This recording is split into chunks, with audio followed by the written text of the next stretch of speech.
Alright, so people have had plenty of time to show up. If they come in the middle, they come in the middle, you know, whatever. I'll highlight it afterwards so anyone who's looking for it can check it out afterwards. But I'm just going to go ahead and get started with it. Alright, so this first room here, this is pretty basic. You need to come up to this door to start with. Try not to jump too... Make it a point to try not to jump too late. Because if you smack into the side of a platform, you lose momentum. You notice how I jump up and I don't have as much momentum when I get up to the top? That's because I'm hitting the wall on the way up. You always want to try and jump a little bit early so you completely clear the edge of the block here. Oop, didn't mean to hit that. Muscle memory's way off on it. But yeah, you come up here because you need the hammer. Same deal with walking off of platforms. If you walk off, you notice I just lost all my momentum there. But if I jump instead, I keep all of it. Which is very important in a number of places. So you just try not to do that. Try to jump off of them instead. Come in here, you gotta get your key holder. This is the first, this will give you 2 keys. You need a lot to finish the game. You normally will not be killing that guy. I will, DW. I will. In addition, these jumps here, you want to jump a little bit early. You want to jump just a little bit early coming up here. I usually line it up with... Get out of here, you. Wow, this guy. I'm not used to him coming down here. But I usually line up the first jump with the... oh, wow, that was actually a little late. Alright, let's reset and actually make save states like I should have.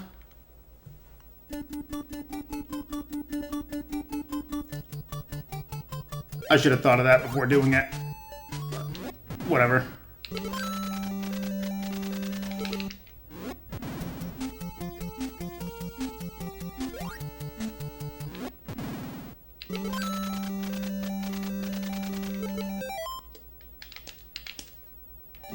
Alright. But yeah, you want to line that jump up with generally the beginning of that table will work. You don't want to go too early. Because if you go too early, you'll actually land before even hitting this guy. It's tight on that. It's unlikely it's going to happen, but you always want to jump a little bit. You don't want to jump too early, like way back here or something. Because there I ended up taking the hit. But yeah, as DW mentioned, there is knockback. You generally want to avoid that. There's not really any places we can use it to our advantage either, because you'd have to do like a frame-perfect turnaround to be able to get it. I've gotten it a couple of times, but it's rare. So yeah, generally we'll be jumping through. You want to be jumping when you're hitting an enemy, so you're in the air. And that way you won't suffer any knockback. But yeah, again, just line up with the beginning of this table. You should be just fine to get up all these, and you come down here. I'm going to make another save state real quick, because I want to So, something a lot of people I don't think really notice. So when you come down a ladder, normally you'll duck when you hit the bottom if you're just holding straight down. You come down, you have the duck, and then you start moving to the side. However, if you hold diagonal, it'll just automatically start moving in the direction you want the frame you touch the ground. There won't be any ducking animation. Normally there'll be like a couple of frames there. If you do it really quick, it's just like maybe 1/10 of a second, 2/10 of a second at most. But it's instant this way. Just hold diagonal whenever coming off of ladders, because it always prioritizes left or right over up or down. So this room here, pretty basic. We're going to take some damage here. We're just going to jump right through him. Come in here. You're going to go straight up through this door. And again, this whole section is pretty basic. Not really a lot to explain in this part. All the damage I've been taking is absolutely fine. You're going to be getting a refill here really quickly. This ladder right here, you can start climbing it before... you can start climbing this... I'm going to make a save state in case I die here. I shouldn't, but I will. But you can start climbing this ladder from this ledge instead of coming down to the bottom of it. The game kind of wants you to do that but it allows you to grab the ladder from way over here. Hey, Kabuto.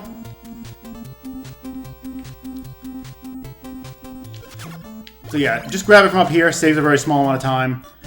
Again, this is a very straightforward section. Make sure to jump off that ledge. As I mentioned earlier, you generally don't want to walk off of ledges. I'm just going to come straight up here. Alright, so this part here, you need to get the bomb box to appear, which is right there. The spot where you're going to hit is always right about here. It's 17 pixels. The earliest spot you can hit is 17 pixels right and 17 pixels up from the starting position. Do know, however, there's like a box here. This is like the hitbox for it. But there's a few dead pixels inside of this box that, for whatever reason, don't work.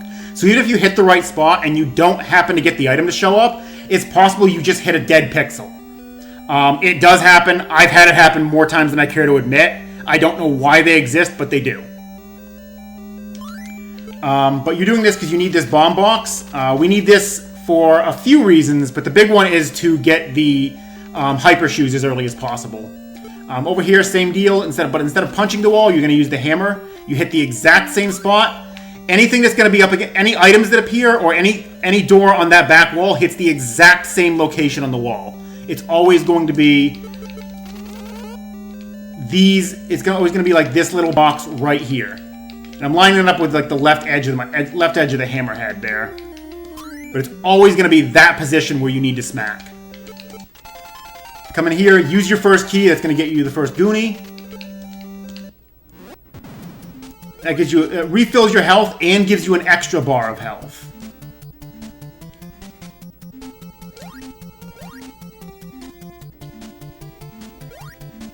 That snake there can sometimes be a troll and go left.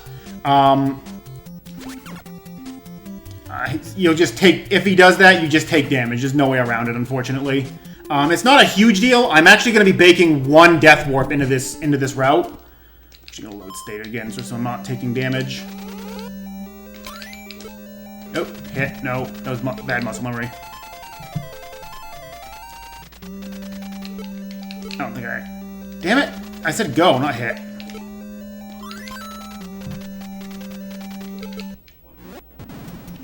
I am going to highly recommend practicing menus a little bit.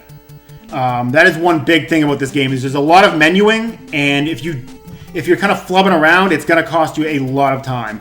I'm not saying drill them like you're going for record attempts or anything, but do at least put some time into getting the muscle memory down for what menus you're going to be doing, or at least knowing what you want out of each menu.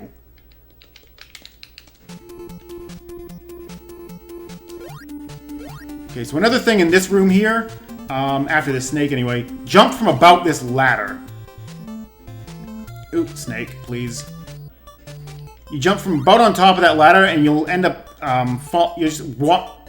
It's a little bit faster than walking off the platform, because as I mentioned earlier, you lose your momentum, but it also takes a moment for you to start accelerating downward when you fall.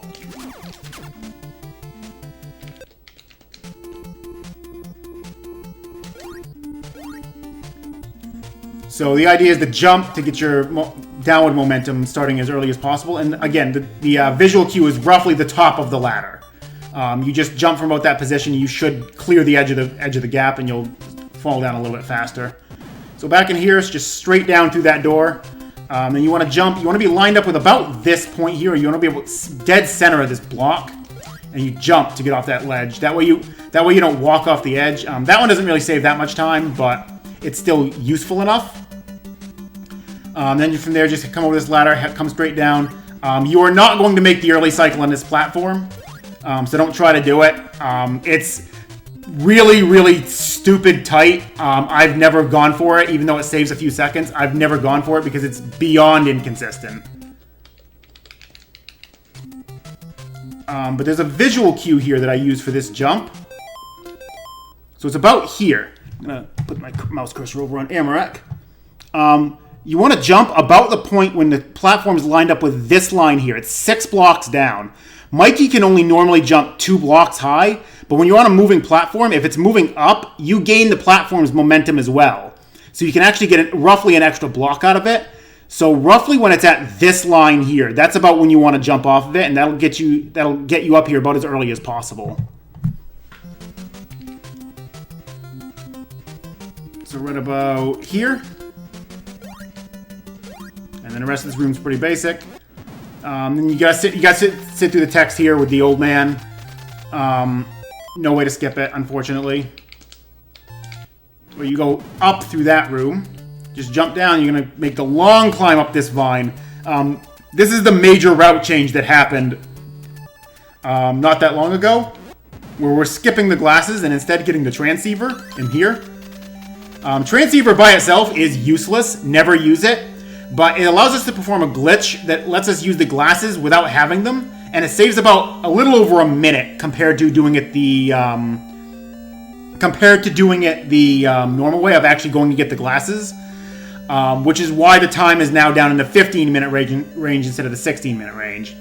Also remember, after picking up the transceiver, you want to go up out of the room and not down. The way you can tell what direction you want to go through a door to actually leave is based on the map here. You notice how right here it says back? The game has two maps. It has a front and a back. The back side is always, always exit the rooms up to get to it, and the front is always exiting down. So keep that in mind when going through different areas. I do not recommend taking the death warp here.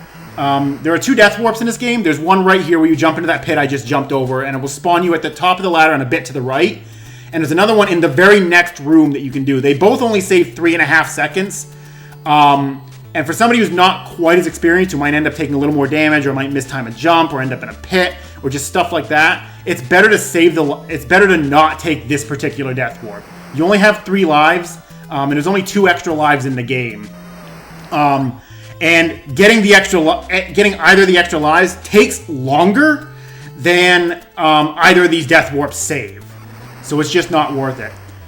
In addition, there's a really, really precision jump you can do here to make this platform cycle early. Don't do it, because you will more than likely die. The odds of success on it are not very good. It's without the death warp, the best setup, I personally think, best setup is 2 3-frame jumps, which doesn't sound bad in theory, but one of the frames on the first jump makes the second jump impossible because subpixels. It's really tight. I'm not going to bother showing you how to do it because it's not worth going for in a race unless it's between me and DW, because him and I have to do it because we're us. But I don't recommend doing it at all. I don't recommend the death warp in the previous room. It costs about 10 seconds overall, but it's significantly more consistent to not do either one of them. Again, you hit down to go into that one. This death warp I do recommend. Reason being because of the health refill. Saves 3.5 seconds, and it gives you a full health refill going into the next section. And this is probably one of the most health-tight sections in the entire game. So I do recommend that death warp, unless you happen to be full health, in which case it just saves you 3.5 seconds. But I still kind of recommend it. So yeah, here's the bridge. This is where the bombs come in handy. Now there's a trick you can do here that called the bomb skip. I actually got it right there. It is basically a frame perfect bomb placement. So what happens is every frame, you can lay a bomb on any frame, but the bomb can only the bomb's hitbox, or the explosion of the hitbox of the explosion, only shows up every other frame. So if you plant the bomb on the correct frame, you'll have one frame where you can get into the door before the bomb explosion will damage you. However, if you get it on the wrong frame, that happens. You end up getting hit by the bomb explosion instead. It saves very minimal time to actually do this, so this is another thing that I don't recommend you do, unless you're really just looking to cut those couple of seconds in the race. But the big reason we come here is we want the hyper shoes. Hyper shoes, if you'll notice, I run a lot faster now. You run at double speed with these. That's the whole reason for getting bombs, is so you can get these as early as possible. There are other bomb boxes we could get across the bridge, but they're much, much, much slower than just getting the ones up by that Goonie and making that detour. Because in theory, it would be faster to get that Goonie in the late game after you already have the hyper shoe, since you come right back through there anyway. But because we need bombs so early, we have to come through there. So it just makes sense to just grab them at that point and then get the hyper shoes here. So right here, you delay very slightly and then not walk off the edge. You delay very slightly and then jump out because it makes this jump a lot more consistent. If you try to just jump straight out, the odds are I made it. Okay. I wasn't expecting to make that. Okay, why am I making this so consistently now? That makes no sense. Hello?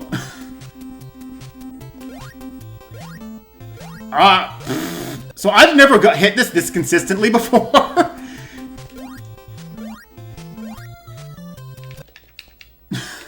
I usually delay here slightly so the platform is on its way back. And I usually don't fall off the... Crap. So I usually delay here very slightly, and what that does is it causes the platform to start moving backwards before you actually get to it. It's much more consistent than doing that, but for some reason I'm hitting it too much. Like, I've never hit this jump this consistently before. So I don't know what's up.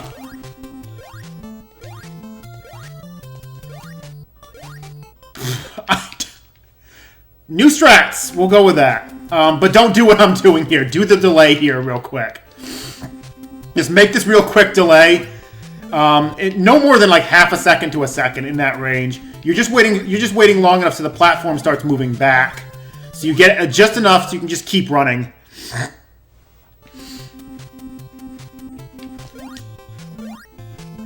And it makes these jumps... Wow, those jumps weren't any tighter. I don't get it.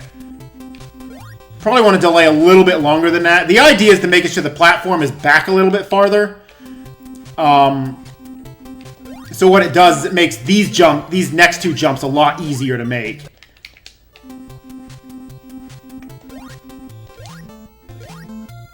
I can't believe that's possible. Okay, whatever. So yeah, just make this delay here, make this jump safe. Don't be stupid like me. Just make a slight delay, then jump out, and it makes the rest of these jumps all free. Okay, so I'm gonna make another save state right here. So the next jump here, this is actually kind of tight right here, because you're trying to avoid taking damage here. That stupid bird, get out of here. Okay, we'll do that. Your jumps actually have to be pretty tight here, but the idea is you want to be able to yo-yo that fratelli. And if you start jumping too late, you're not going to be able to get the yo-yo off and still not take damage. So what I use for the visual cue is I wait for Mikey's foot to be on this fourth rung here. Like right here. This is where you want Mikey's front foot. When you start your jumping, and if you just do the jumps do have to be fairly tight. The jumps have to be somewhat tight, but I believe this to be the best visual cue for it. I think you might be able to hit it from one earlier too. I can't remember. Stupid spider, why'd you spawn? I still did it from 4. Yeah, 3 is too early, 5 is too late. 5 you just can't... Game, please stop proving me wrong. Okay, so you can just barely do it from 5 if your jumps are ultra tight. But 4 seems to be the most consistent one and gives you enough leeway that this is pretty much a free jump. You're just doing it so you can yo-yo the fratelli on the way up. And that makes it very free to get over him without taking damage. That's really the whole point here, is just to not take any extra damage. Because the next section you're going to end up having to take some damage. So provided you didn't try to go for bomb skip and you did the death abuse in the tan caves before the bridge, you should be full health right now. The idea is that you're still going to avoid taking a few extra hits here. There's a fratelli here, jump over him. This thing, you wait about a half second and he'll just jump over you every time. I should have put the save state in this room, but whatever. So yeah, come in here, jump over the Fratelli. Don't take this damage boost. Just wait for him to jump over you. Stay as high as health for right now because the green caves are next. They're the part that's really going to drain health if you're going to lose it anywhere. Hello? Where did I do that? In addition, when you get to the top of this ladder, if you just jump straight from this position, you smack your head on that ceiling. What you actually want to do is take a step left and then immediately turn around and jump. And this saves a few frames. It's not super important. If you're just looking to save a very small amount of time, this is a good idea. You just it's just a very small step left and then jump right. And it prevents you from hitting your head on this ledge right here. And just makes a much cleaner jump overall. Again, not strictly necessary, only saves a couple of frames, but it does help does help a little bit. In addition, you need to get to this door very quickly, because that enemy that was spawning right there, I'll let it spawn this time. It's a skeleton. So you want to get into the door before he spawns, because skeletons do 3/4 of a bar of damage, that's the reason why I'm telling you to dodge them. In addition, they take a ton of hits, so they're definitely not worth killing. They do only take one hit if you... Oh, it's bombs that instant kills. So I thought it was fire bombs that did them in. Huh, okay. Whatever. But yeah, you want to get into this door as fast as possible so you don't end up getting hit by him. In here, you just hammer the door. Up twice, out on the other side. Okay, so this is the cave where you're likely going to take damage, and some of it's out of your control. Hang on, I'm actually gonna reload from inside the room instead.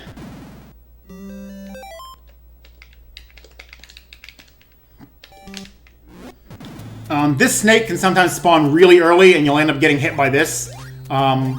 Just don't bother, hopefully you don't. Right here, this is one of the spots I'm talking about. That geyser. That geyser just fires completely randomly. And sometimes the shots are just in a way that you cannot avoid. I jump in hopes of getting over any of the ones that might fire a little bit low. But there's never a guarantee you're going to get through this without taking damage. I usually jump from... Get out of the way, Scorpion. Hello, Yo-Yo. Please have a hitbox. I usually jump from in between these two rocks here. This rock here on the left, I'm going to pause it real quick. This rock here and this rock here, I usually jump from about this position. This seems to give the greatest odds of avoiding a hit, but occasionally you'll just have a shot that comes right up like this, and there's no avoiding it.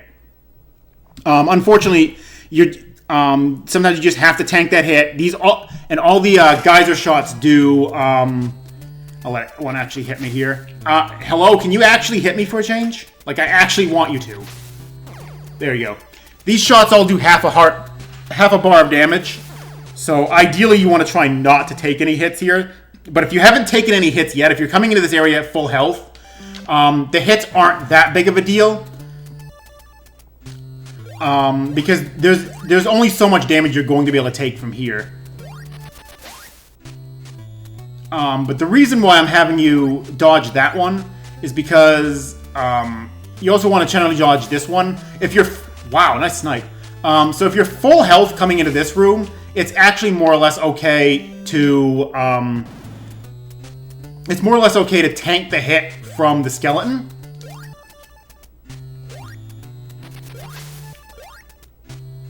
Okay, I'll actually make a save state here, because I keep forgetting to make them.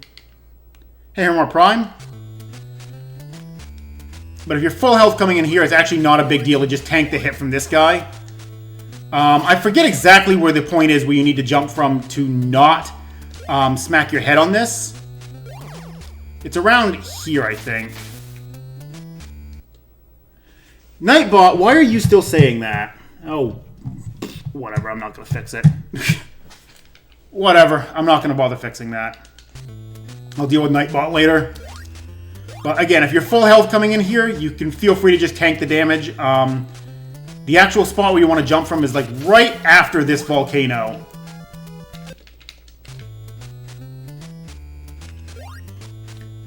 Hey, Koala Lazy. But right after that volcano, the idea is you don't want to walk off this edge, but you want to avoid walking off the edge because it takes forever to actually get the downward momentum going. But you want to try to avoid smacking your head on this. Note that it is a frame perfect jump to do that, and it's unlikely you'll get it. But it's better to smack your head on this than it is to walk off the edge. So it's better to jump a little late. The jump position is about here. It's just a little bit after this volcano. Or geyser, rather, to get down here. It's, like I said, it's better to jump late than early. So you're going to end up tanking, or so you don't end up just walking off the edge, because that loses more time than just smacking your head.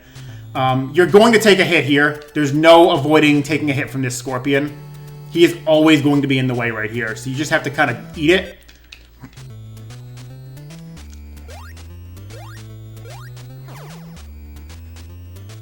Fortunately, he only does 1/4 bar of damage.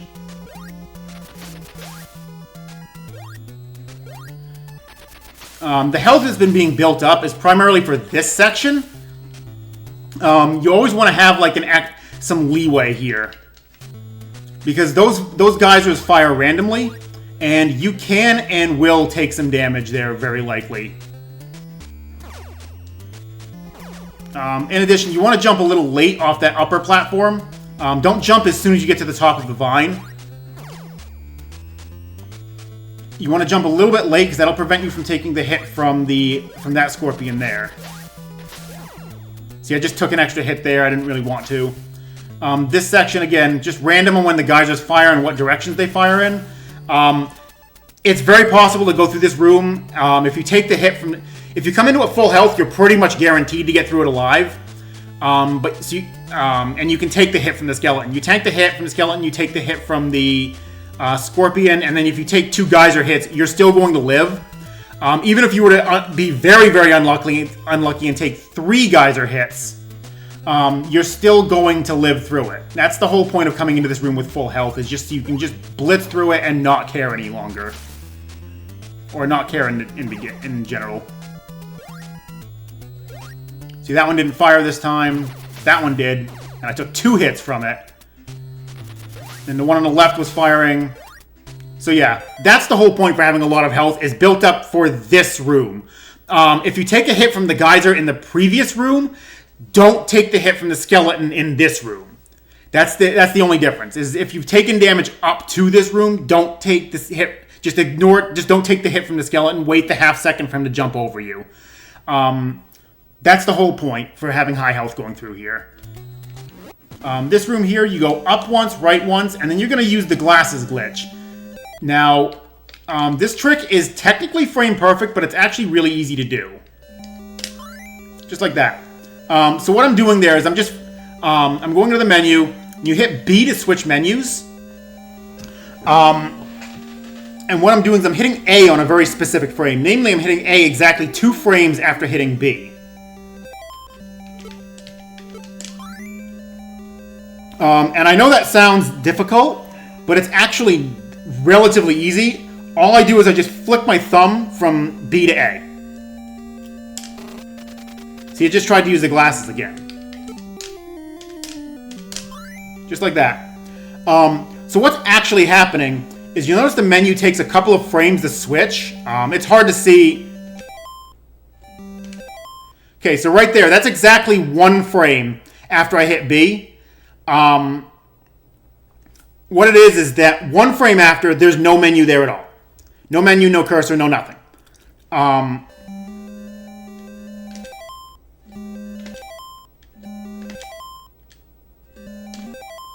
Okay, so I did that not quite how I was looking. Okay, so right there, that's the frame I wanted to freeze it on. So this right here is exactly 2 frames after hitting B to switch the menu. You'll notice the cursor is gone. What's happening right now is the cursor thinks it's on glasses, because the glasses are the first item on this list. They're above where transceiver is. So what's happening is the cursor... So what happens after you hit B is 1 frame 1 frame after it, there's no menu at all and nothing will happen. 2 frames after it, the second menu has loaded, but the cursor hasn't. So it just defaults to the first item that's supposed to be in that list, which happens to be the glasses. And on the 3rd frame, the cursor appears and now it's on transceiver because you don't actually have the glasses. So it is like I said, it is a frame perfect input, but it's overall very easy to do. If it's like I said, just flick your thumb from B to A in a very quick motion and you'll usually get it. Preferably, if it's better to do it too quick than too early, because then if you hit A on the frame in between the menu, well, it's still changing menus, nothing happens. Absolutely nothing happens. If you hit it, however, if you hit it late though, like if you hit it 3 frames or later, you use the transceiver and you lose 5 seconds every time this dialogue comes up. Don't hit it late if you can avoid it. Just, it's better to be too quick than too slow. But inside here, this is where your Goonie is. You spend your last key grabbing him. Get a health refill. Get 1 extra bar of health. And then you just exit out of and you just exit back out.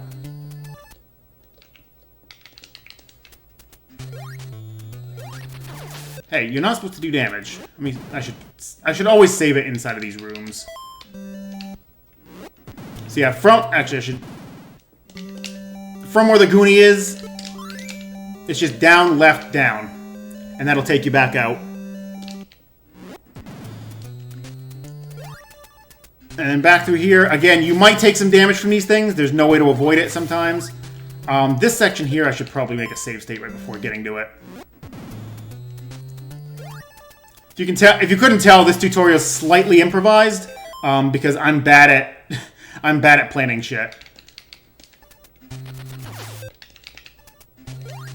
So for this jump here, I line it up so I have Mikey's foot.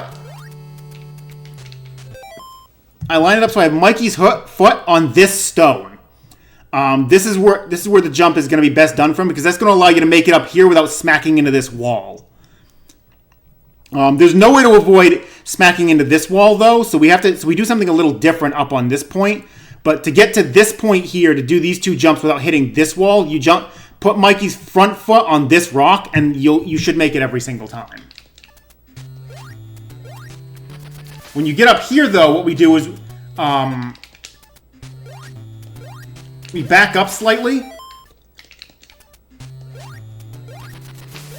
So we're guaranteed to make that jump. However, you need to be far enough forward so that you jump through the scorpion and don't end up taking a knockback like that.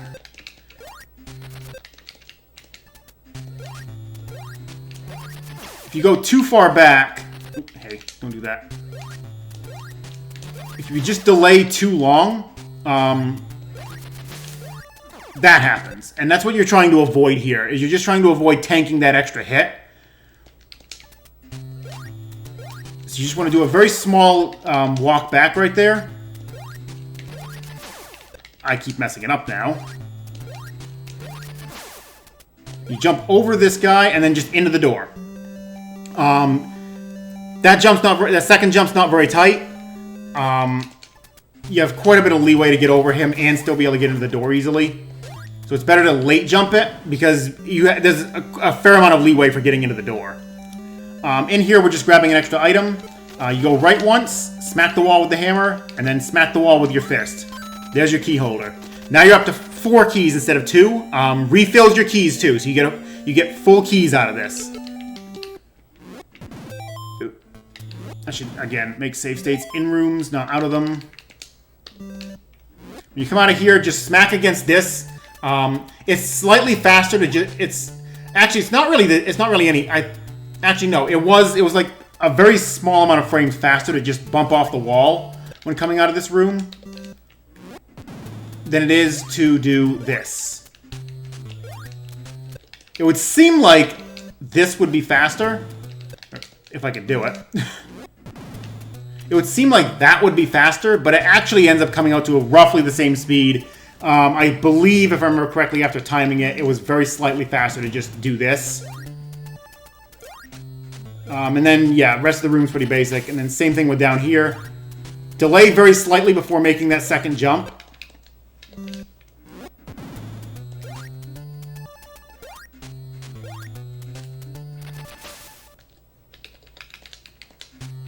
Delay very slightly.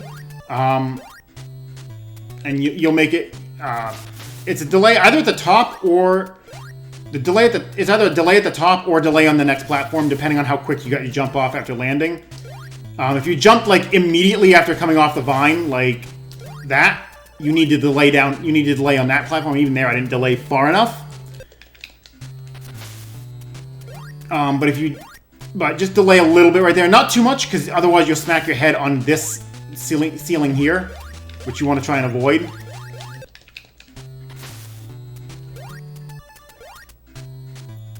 And then down here, this is one of the few ledges you will actually walk off the edge instead of jumping, because if you jump, you're gonna make it clear. You'll end up getting clear up here, and that's obviously not where you want to be. It's one of the few points where walking off the ledge is actually better. In here, it's left, then up, and then use the transceiver by accident because I'm an idiot. Wow, I'm bad at this trick for some reason right now.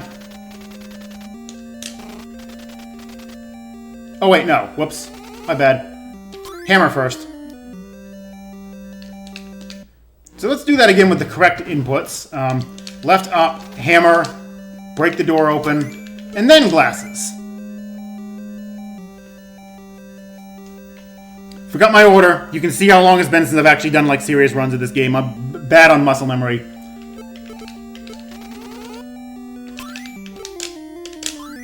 And then again, same glasses glitch, same as earlier. This is the only other time you'll have to do it in the run. Glasses are not required outside of these two items. Use one of your keys, get yourself a diving suit. You need this to rescue a Goonie and to get the ladder. The ladder is the item that really opens the rest of the game up. And then from there, from this room, it's just down, down, right, down. That gets you out, and that gets you out of there. And then here, you're not dealing with anything special here.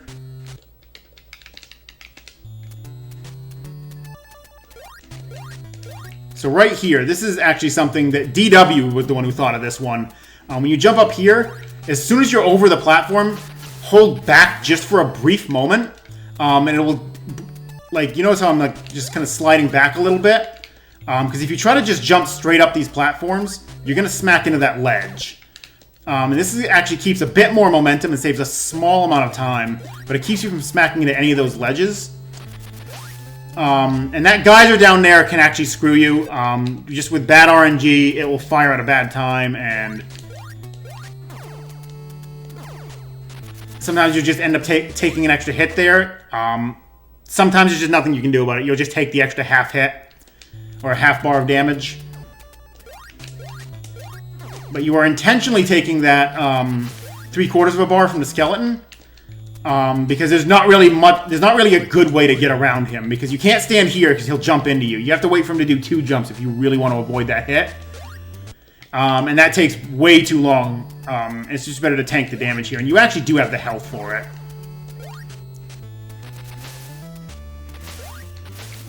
Let me get this scorpion out of here. So for this, this jump here, again, this rock is an indicator, but it's actually a little bit too early. You jump slightly after. You want to have Mikey kind of centered over this rock before you do the jump, or even his back foot will work. But the problem is you don't want to jump too late. If you jump too late, you smack your head off of this ceiling, and you will fall all the way down every time. If you jump too early, you just underjump it, and you won't make it out to the platform. So the idea is you want to be about centered over this rock, kind of in between Mikey's legs here, and that will pretty much make it every time. Oop, should pay attention to what I'm doing here.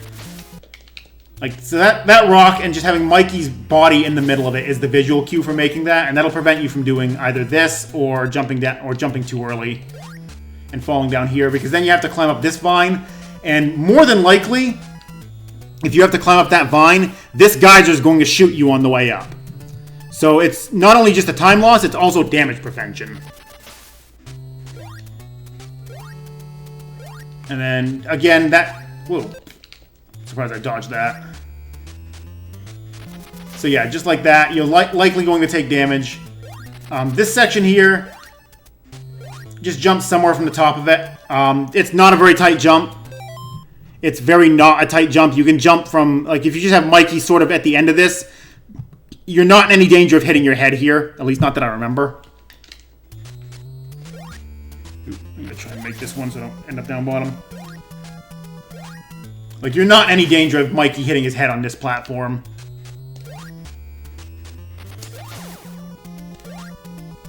Okay, if you jump wicked late, it is. I didn't realize you could hit your head on that because I haven't done it. If you jump super late, you can hit your head on that platform, but it's still... In that case, it's still not like a big deal. It's a small time loss. You're not going to die for it. There's not anything like major penalties or anything, but just towards the end of that platform, just not too late. These rooms here, down, that brings you back out over here. We're just going to be backtracking quite a bit. We're going to be crossing back over the bridge because that's where we need to go to get the ladder. Okay, so visual cue for this to make this jump proper. You jump on that vine. You jump from about this position, and you'll always land at about this position. So you don't over jump it, you don't under jump it. If you under jump it, you're going to hit the edge of the platform and walk off, and you'll just land on this guy. But yeah, the visual cue here, just jump from from where this vine is, and you should land right at the bottom of this vine. So you just can pretty much hold up and go.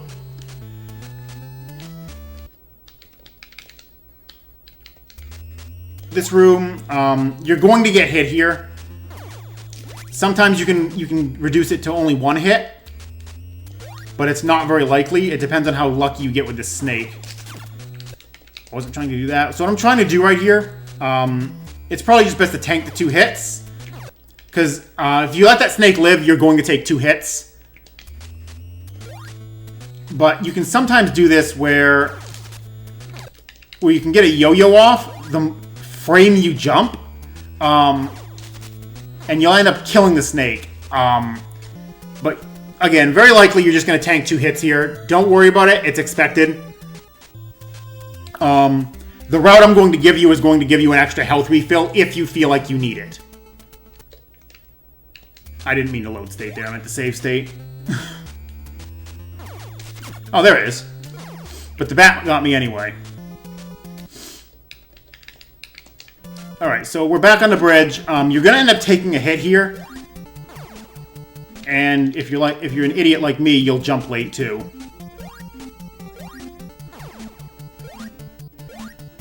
These jumps aren't that tight, but you are going to take a hit from that Fratelli every time. You basically have to if you don't want to be too slow through this area. Wow, I did that without taking a hit and got the fast yo-yo on it. So a lot of the jumps you're going to be making in this area, you're going to be standing on these platforms here. Hey, you get out of here. Let me reload that so he's not in my way. So a lot of the jumps you're going to be making, you want to have Mikey's front foot centered on hovering over this one. Damn it, get out of here. Now you can't see it.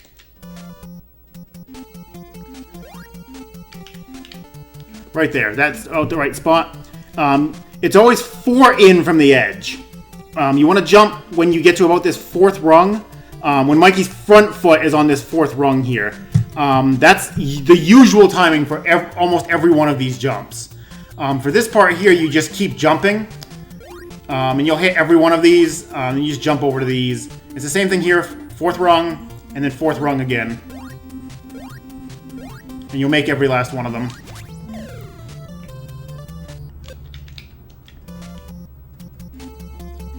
So yeah, again, 4th rung. Keep jumping till you're on the main platform, and then 4th rung. 4th rung. Keep jumping. I'm surprised I'm hitting that often. Usually I don't. So what I'm doing there is I'm yo-yoing at a specific time, so when I hit the ground, I'm not still stuck in the yo-yo animation. Ideally, you can just tank a hit here and it's not a big deal. But if you happen to have taken a few extra hits somewhere, you have two options here. One is a bit slower, but is much easier to do. I'll actually make a save state this time, so I don't have to keep repeating the whole bridge.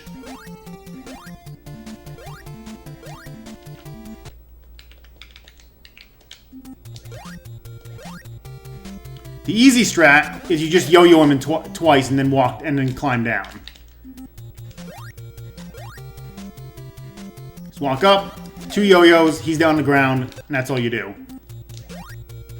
Now, if your health is looking good like this, and I would say good health is probably anything over 1.5 bars at this point. If your health's looking good, don't worry about it, just tank the hit.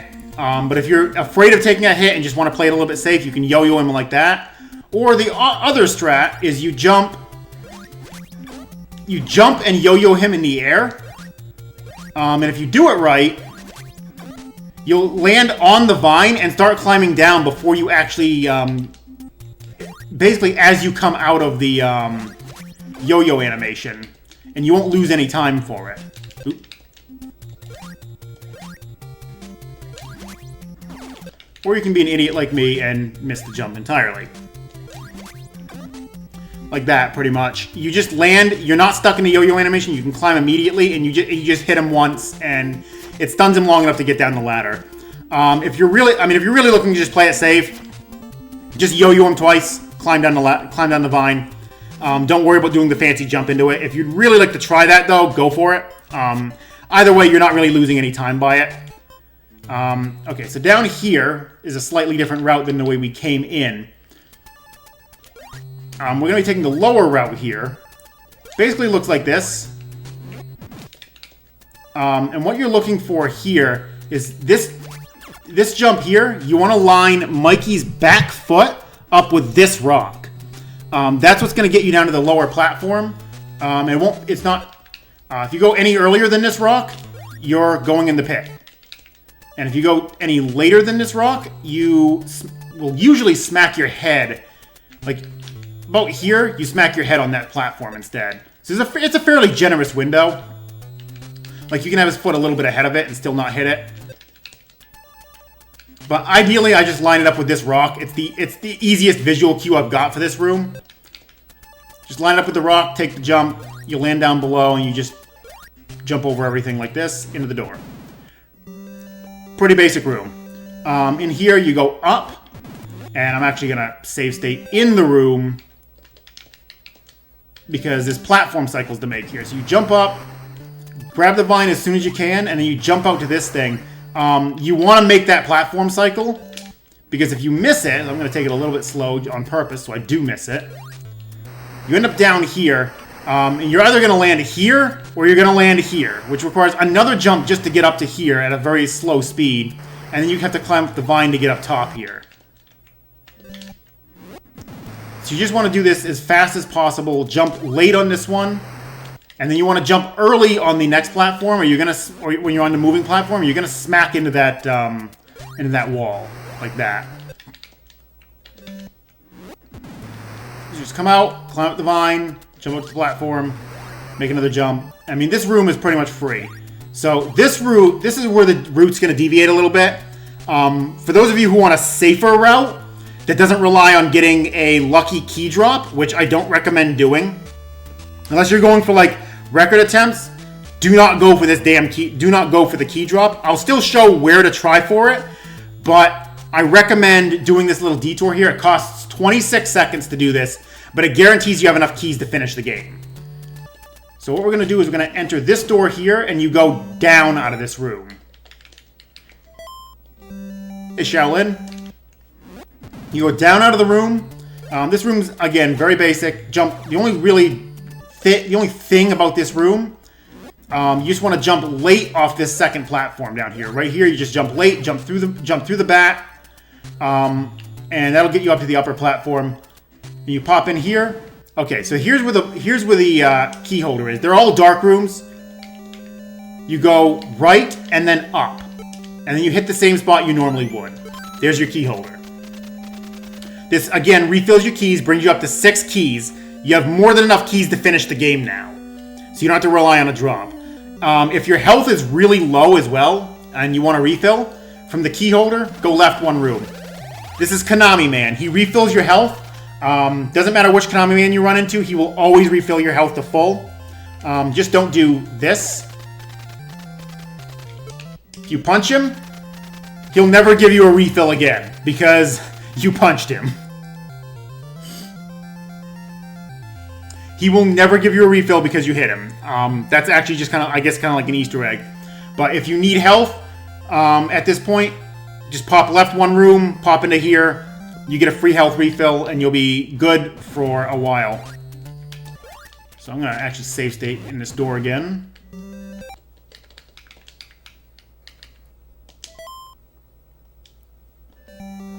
Okay, so if you come out of here, you hold right, and you just jump late.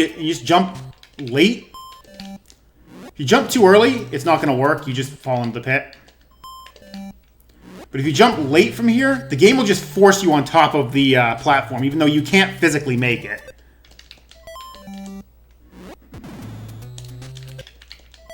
Like, it doesn't... Like, I believe I've tried to do this before, and you cannot make it out to this platform directly. You always have to do it like that. But, I mean, it's basically the same damn thing. Just come out, fall, jump late. You'll get on the platform anyway, and then you can just do the rest of the room easy. Just like that. Extra key holder. Again, takes about 26 seconds, plus whatever. Plus if you take the refill. But it guarantees you've got enough keys to finish the game now. Out of that room, you go up. And then the rest of this room, again, pretty straightforward. I'm just going to jump out to these. And not fall in the pit like an idiot like I am. Right. Hang on. Let me load this state real quick. So I'm going to show you this real quick. If you don't go in that door, if you really are insistent on going after key drops, this is how the room is done.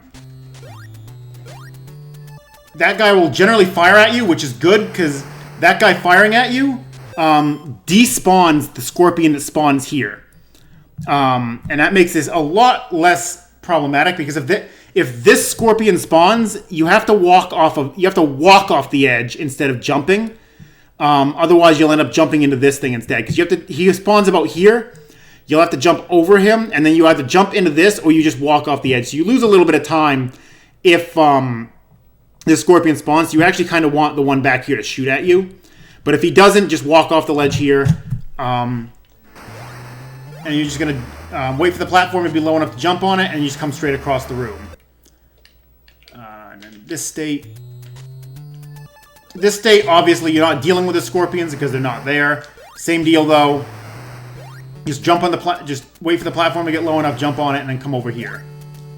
Climb down the vine, come into this door. This room, you're going straight down. We're going to be in the ice caverns now. So it's very slightly faster to do the room like that than it is to try and jump down at the beginning here. And then do this. Alternatively, the easiest way to do this is just jump over here and then walk off the edge. And hope you don't have too much momentum to overshoot the ladder. Like, that's the easy way. If you want to be a little more precise, you jump right before the end of the ice platform. And you should land right on top of the thing. But again, easiest way to do it. Just do that. Slow down a little bit towards the edge so you don't overshoot the ladder.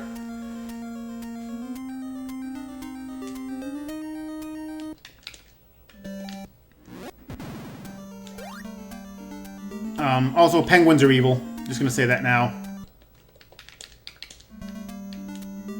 This room, we're just trying not to take too much damage. And also, you do not want to take knockback on these at all. Oop, I did that wrong. So you're aiming to smack your head on a couple of these ceiling spikes here. The first one's easy. The second one, you gotta wait a little bit, so you actually smack into that one. Otherwise, you take a hit from that.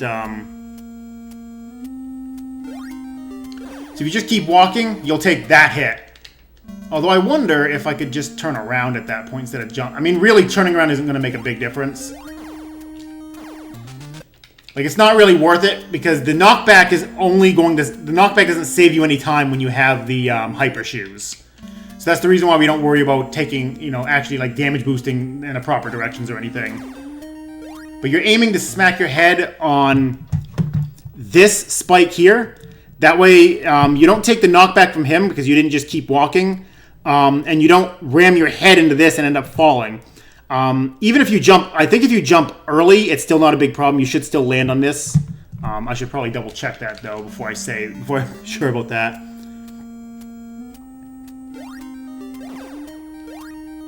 Oh, if you jump early, you just land back on the platform and you're fine. So yeah, you're just aiming to hit your head on this spike. That way you just keep your momentum going. You don't end up falling back down here, and you don't end up taking a negative damage boost this way. Shaolin, I am doing this for the people who are doing the Big 20 race in September, end of October, I forget when. But in like 2 or 3 weeks, there's going to be the next Big 20 race is happening, and this is one of the games. So that's why I'm doing this tutorial right now.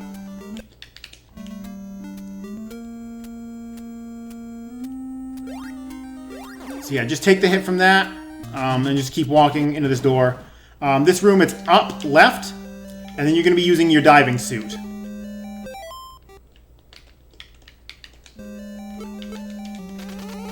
That's a good transceiver that I didn't mean to use. I don't even know who Stinger is. Let's not use the transceiver anymore. Okay, so here's the underwater section. You have to mash A to be able to swim. It's just like, basically it just jumps. It's just like jumping underwater.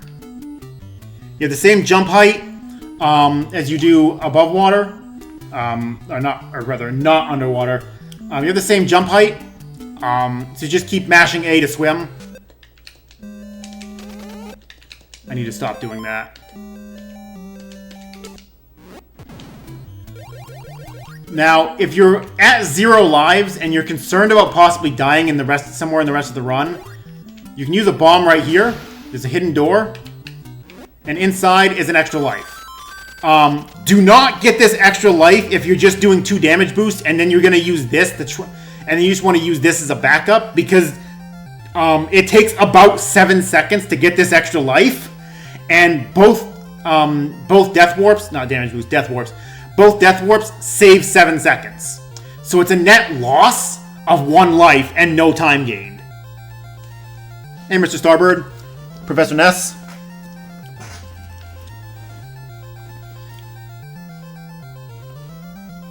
But yeah, if you insist on doing the death warps, do not do them and then get this extra life as a backup because you're not gaining any time from it. You're better off just not taking either death warp, saving the 7 seconds, and having 1 extra life.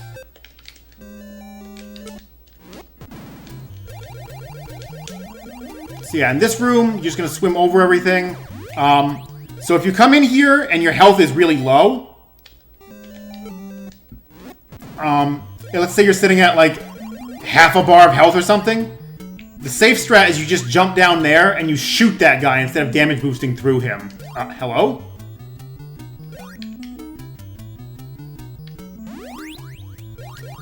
Hello?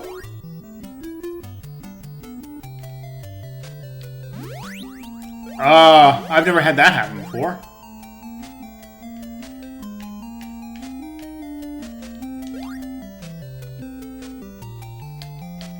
Huh.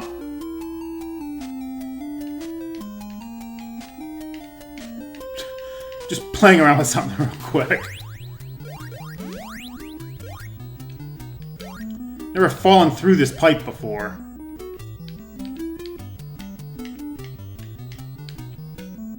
Huh, there's a point where you fall through the pipe right here. That's good to know.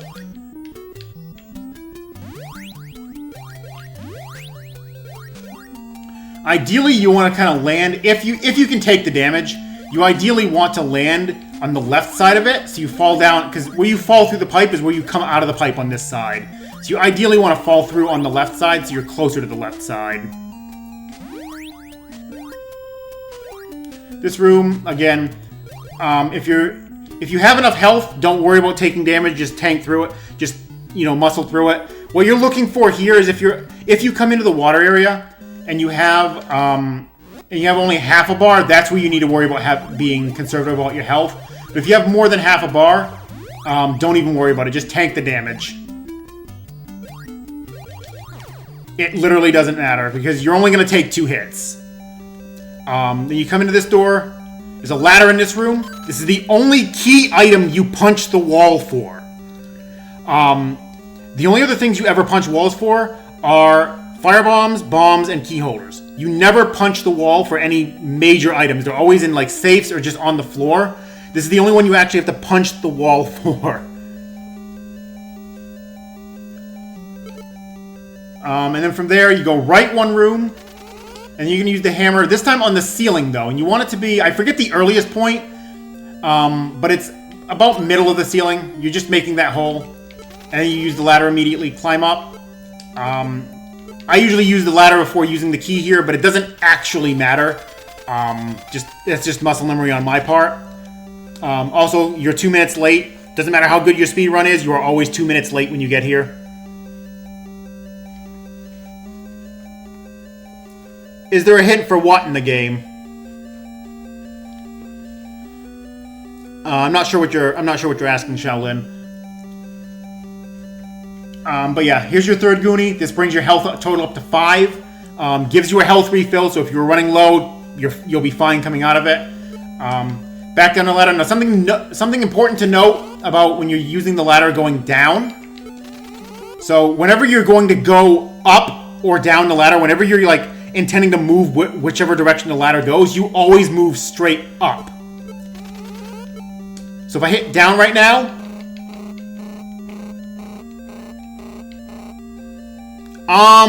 there might be a hint somewhere, but I don't remember where it is. Legitimately do not remember where the hint actually is. But yeah, I'm hitting down. You can hear the sound coming up. To use the ladder, you hit up. Regardless of whether you're going up or down the ladder, it's always hit up to use the ladder. Then 1 room back to the left, and then you're back into the water. And then from here, we're just going to backtrack.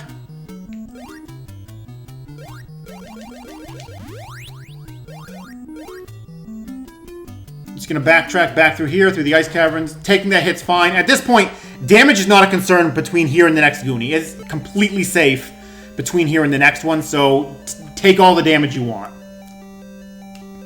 So from here, it's right, down, down. That gets you back out into the ice caves here. Again, I'm going to make another save state in here instead. This part, you're going to be taking the lower path, because you can't quite make the jump up to the upper one. So right here, you want to aim to hit your head off of this spike. You barely hit it, but if you jump a little early, I believe you'll actually smack into it. Yeah, that's what I thought. I was pretty sure you could smack your head, you could bump into that one from the front. I just couldn't remember exactly how tight it was. But yeah, you aim to bump off of that spike and just jump through the Eskimo. Right here, if you just move fast enough, you'll beat these evil penguins. Remember, penguins are always evil. Always. But because we have the hyper shoes and just do it as fast as possible, you'll beat them up the ladder, you won't take any hits. When you get over here though, get up there, Mikey. So when you get up, when you come through this section, again, I don't care what the damage. Jump when you basically as soon as you land on this platform right here, jump. Because you don't want to get hit by this Eskimo and take a knockback. You want to be in the air when you take the hit. And if you just jump as soon as possible, you'll usually end up unless it doesn't move forward at all, you'll just take the hit as soon as it moves up to you. Go ahead and reload state, and we'll do the whole section by itself.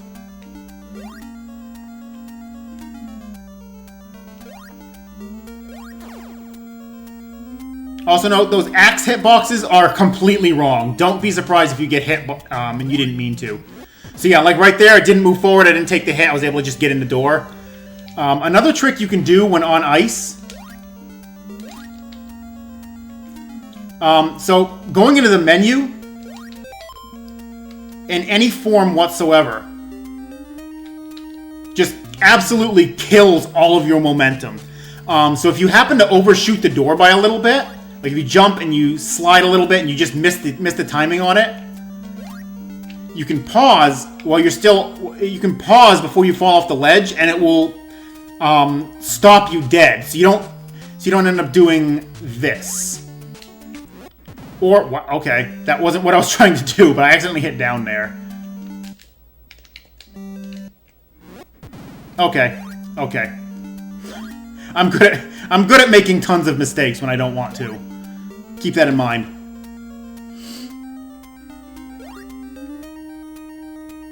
But in case you do something like this, you overshoot it, and you end up way past it like this, you can instead just pause it, kill your momentum, and you can just get into the door very easily. Waste a few frames, obviously, but it makes it a lot easier to get into that door in case you suffer some knockback. Because I believe even if you're in knockback, it'll allow you to pause buffer out of it,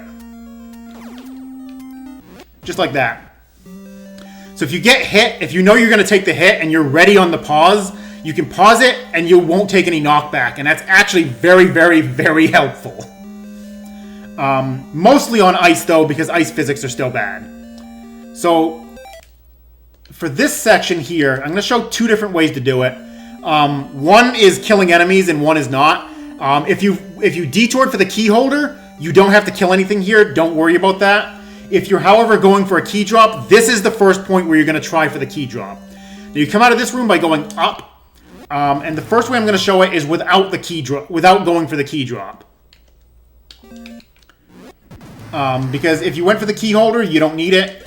Delay on that platform. You have to wait on both of these platforms to start coming back before you can actually make the jumps out to them.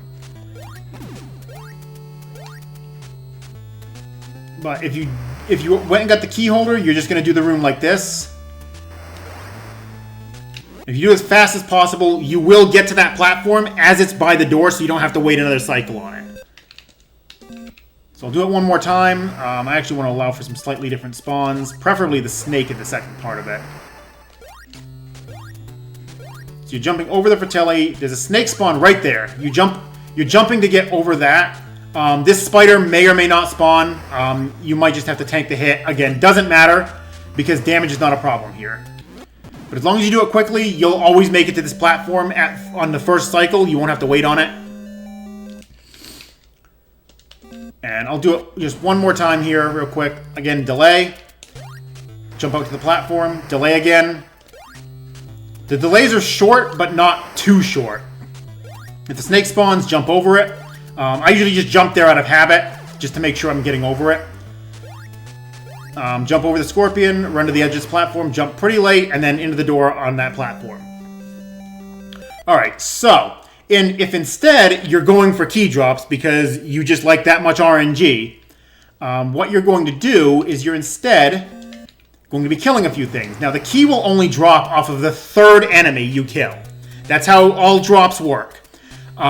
It's always the third enemy you kill. What drops is completely random. It's not based on what enemy you kill, or whether it's a big or a small enemy, whether it takes a number of hits. It doesn't matter. All drops are completely random. But the enemy it drops off of is not. It's always the third enemy. Once in a blue moon, it's the second, and I don't understand why. I don't quite get how that coding works, but in general, it is always going to be the third enemy. Always count on it being the third enemy, rather. So what you're going to do is you're still going to wait on this platform for a moment. You're going to jump out to it, and you're going to drop a... You're not going to yo-yo like that. I don't know how that yo-yo came out. You wait on the platform, you jump out, drop a bomb, and then move. And the idea is that you're doing that because you're not really losing any time by doing it. You do have to, I will note, to drop a bomb, or rather not to drop a bomb, but to make sure that Scorpion hits it, you want to make sure Okay, apparently he did it anyway. You need to delay a little bit here. Because sometimes he'll go right. Or sometimes actually he'll keep going left. It might be too much delay. I forget exactly which. It's been a little while. You don't want to fall down like that, though. That's bad. You have no way to get back up. But the idea is that you delay a little bit while on the platform. Like, basically, you jump out to it. And then you hit up. You let off of right for a moment to drop the bomb. And that manipulates the Scorpion to make sure he's going to run into it every single time. Bombs will always one-shot the Scorpions. And it's basically just a free kill while you're on the platform. You wait on this one. Jump over. Now, what you're hoping for is that this snake spawns. Which it didn't for me right there. Because you can just drop a bomb and get it without even stopping.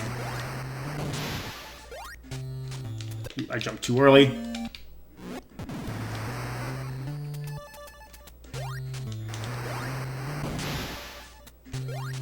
The second platform, you have to delay a lot longer than the first one. The first one loads sooner, and you have enough time to get over there. And by the time you even get over there, it's already quite a ways across. The second one, however, takes longer, so you have to delay quite a bit on that middle platform. Oop. Okay, you don't want to fall off that because you're going to end up hitting the Fratelli instead. Delay for that. Okay, we jump over the Fratelli. We hope for the snake spawn. Sometimes it'll do that too, where you just can't, there's no way to get around that. The backup is that snake and this Scorpion. The ideal set is that you don't even have to deal with that Scorpion at all. That you get the snake, you get this Scorpion, you get the snake, and you get the spider at the top of the vine. That snake is just being super uncooperative right now.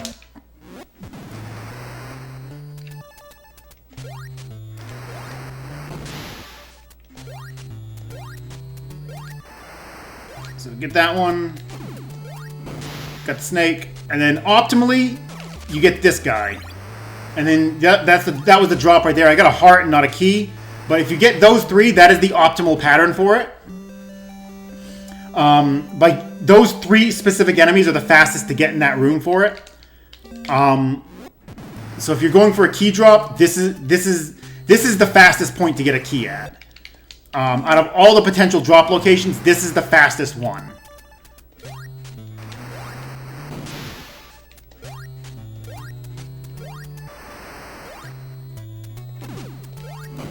Snake goes right, you'll always kill it. Now let's say that, now we're just going to assume this spider didn't actually spawn. Like I got the snake but didn't get the spider, or the snake didn't spawn or it went the wrong way, but I got the spider anyway. The backup, as I said earlier, is you go after this guy. Drop a bomb on him because he takes 3 yo-yos to kill. So you just drop a bomb, jump, and you'll land right on the item. Now, if neither the snake nor the spider spawns, which is very rare, but if you don't happen to get either one, by the time you kill the Scorpion on the right side here, this spider will have spawned. So the trick is you just come back and you kill him afterwards. It's a fair bit slower than either of the other patterns. This is like the extreme backup if you happen to get the worst possible outcome with both no snake and no spider on the way there. You come back and you grab this spider afterwards. Hey, Levels. But yeah, if you're going for a key drop, this is the first location. Those are the enemies you deal with. And you come through this door. This room is right and then down. And this room's got some actually somewhat precise movement. And I overshot the door a little bit. So what you're looking for here, this first jump, you're looking to smack your head on this spike. That's going to guarantee you make it from here to here without running into this. So you need to jump a little bit late, but not too late. I don't really have a visual cue for this jump. I don't really have much of a visual cue for this. It's just you need to smack your head on this spike, and I'm sure everybody will kind of find their own timing for this. And then the same thing here for this second jump. You're smacking your head on this spike. If you jump too early, you'll smack into the side of it and fall straight down, probably to your death. If you jump too late, you end up in this location here. Yeah, too early on this jump, that happens.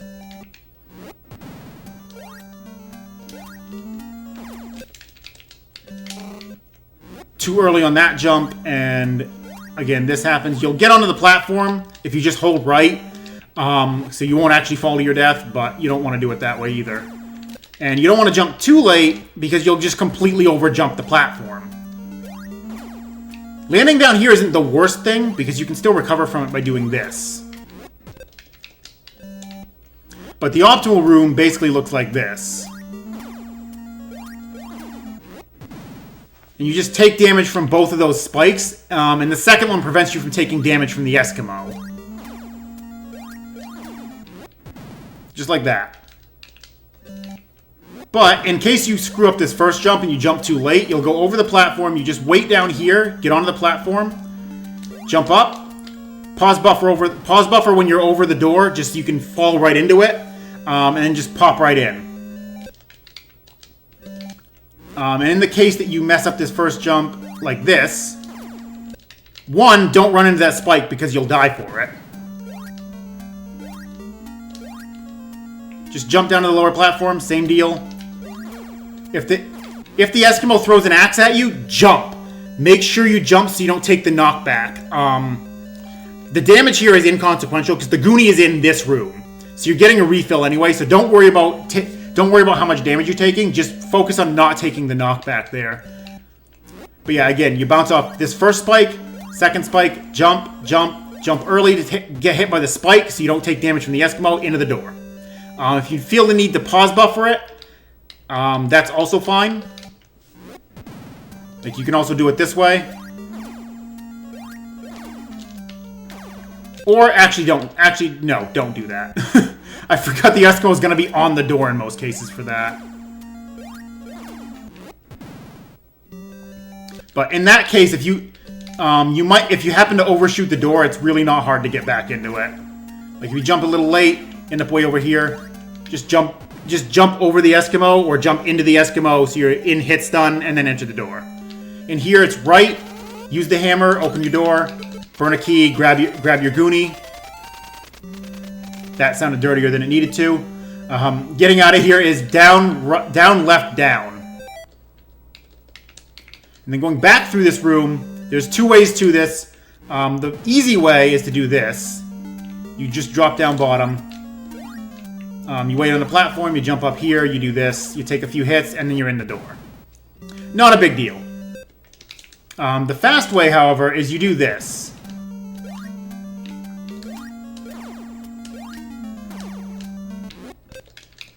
Now, I'm going to show that again. Now, you have to delay on that second platform, or you will smack into the side of the platform. The delay is to make sure you can land on top of it. In addition, when you come out of this door, don't jump immediately because you won't make it onto the platform. You got to start moving just for a brief moment, and then you jump. Wow, nice movement, Eskimo. So you brief movement, jump, jump, delay, jump, jump again. Get hit by Eskimo. Oh, okay. So another thing is when you're on ice, if you hit down, you also kill all of your momentum. So like if you're going to overshoot it, the problem is that you have to hit down, but only down.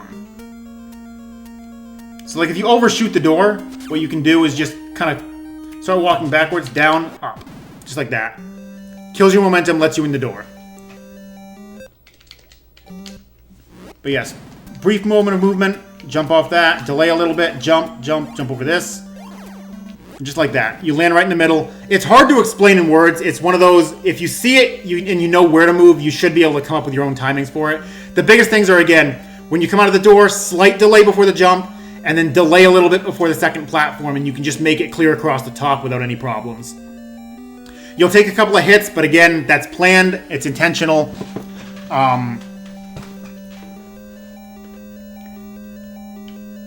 But yeah, that's how you do that ice room. Pretty simple once you have the timings down for it.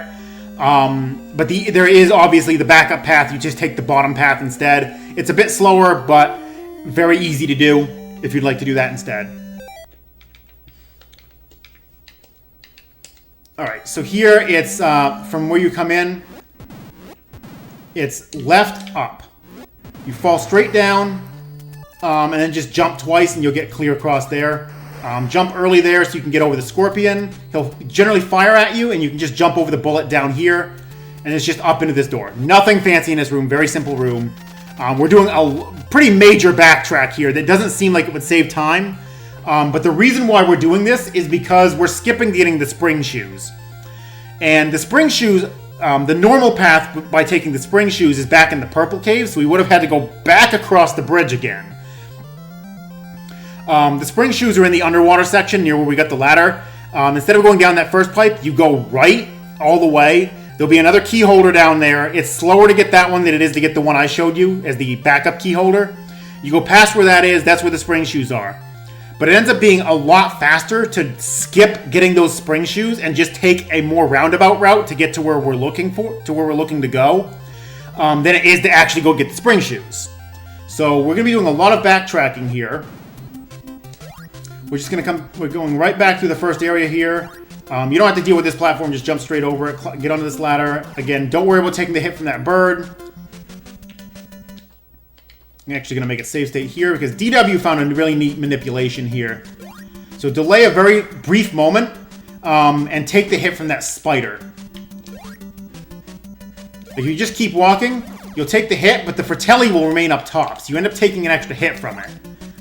But if you delay for just a split second right here and jump through the spider, the Fratelli will jump down to the bottom instead, and you won't take any extra damage up here. So it's only a quarter bar damage instead of 3/4 of a bar from both the spider and from the Fratelli. Optionally, if you really just don't want to take damage, you can do this. Or, no, actually, no, never mind. You can't do that. I could have sworn I could yo-yo that guy and not end up getting hit. Never mind. I could have sworn there was a way to yo-yo this guy without and not take a hit from the Fratelli, but I guess I'm wrong.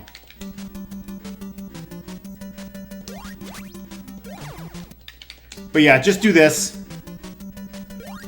Delay very slightly, jump through the spider, Fratelli jumps down so you don't take any other hits. Come up to this door, you hit up to come out of this one. And you'll notice we're back where we rescued the first Goonie, but this time we're actually we're just gonna keep going past it. Climb up the second ladder. So it's actually important that you climb up the second ladder and not the first. I'll actually make a save state in here.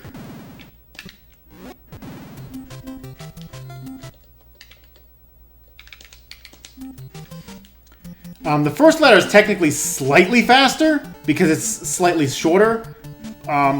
But you will have to take the hit from this Fratelli. Like, I don't think you can actually get over that Fratelli without taking damage up there. I'm pretty sure the hitboxes will always end up colliding. Yeah, you don't even quite hit the ceiling. Like, you're going to hit the Fratelli every time. So what you do here is instead, you go to the second one, you jump over, that snake will always spawn, you jump over it, you just climb the second ladder instead, and it's free, no damage. And then left, in this room, you wait for him to stop talking, left, you're gonna hammer the ceiling, pop your ladder out, up, down, down again. And this is gonna this spits you out in the volcano. This is probably the most dangerous section of the game because the fireballs and the dragons in here both do 1 full bar of damage. This section, however, right up here is pretty straightforward. Just fall off this edge, climb down here, jump over to this. This next part is where the problems start happening. This is where Boo Boo Town happens. You climb down here. There's gonna be fireballs coming out of this pit. You wait just a little bit. There's the fireballs. Those hurt. You generally don't want to be taking damage from them, but you're probably not going to be able to avoid all of it.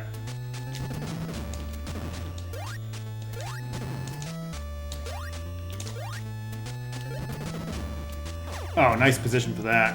That was just bad luck in that firewall position. We're doing everything we can to avoid taking damage in this room. You'll notice I still took 2 full bars of damage. It's theoretically possible to get through without taking any, but it's very, very unlikely.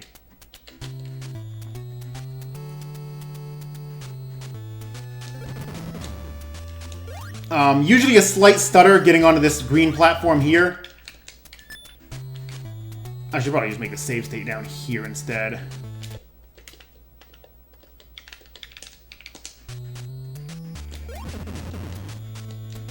Don't be an idiot like me and try to just make all these jumps without stopping. You can make them all, but it's not very likely. Like, if you're tight on your jumps, you can do it like this. As I say that.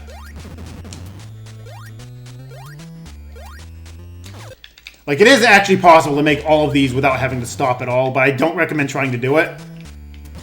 And the reason why I don't jump onto the vertical platform at the beginning is because those fireballs will hit you if you're on it. There's no way around that. So I stay up on the top platform in hopes that I might get lucky to be able to just jump through them.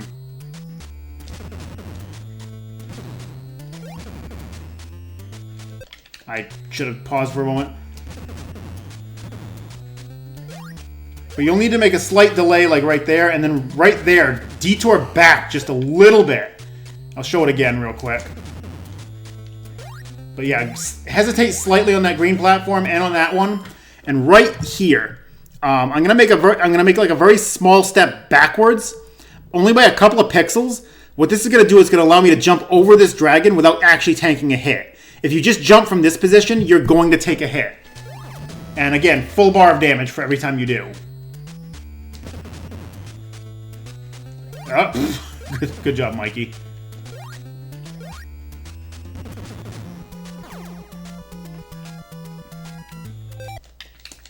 So yeah, one more time. Slight delay there. Slight delay there. Detour backwards very, very slightly. And then just jump off the very end of that platform to make it all the way down here. That avoids dealing with that dragon. And then it's the same thing here. You take a step back real quick. And that will get you by that one without taking a hit as well. This dragon here, whether he spawns or not, is based on sprite limits, namely dealing with the fireballs. So yeah, here's the whole room once again. Delay, jump, jump, delay here. Backtrack a little bit so you can get over him without taking a hit. Same backtrack. And then just keep jumping and you'll get over to this vine.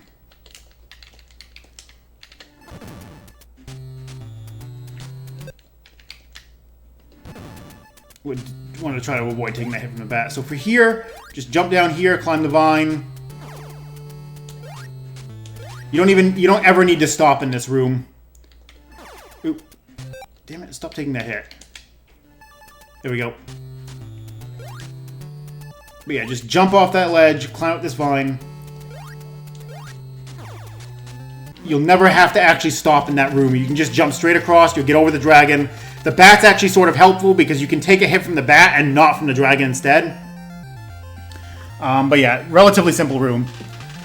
This area, you just go up. Takes you back to the rear section of the hideout. This section, you're not going to take any damage here. That skeleton will always walk backward. He'll walk forward a few steps and then backwards a few steps. You'll never run into him at all. So it's just a straight shot through the room. And then here, you jump from roughly the end of this platform. I'm gonna make a save state back here so I can show it.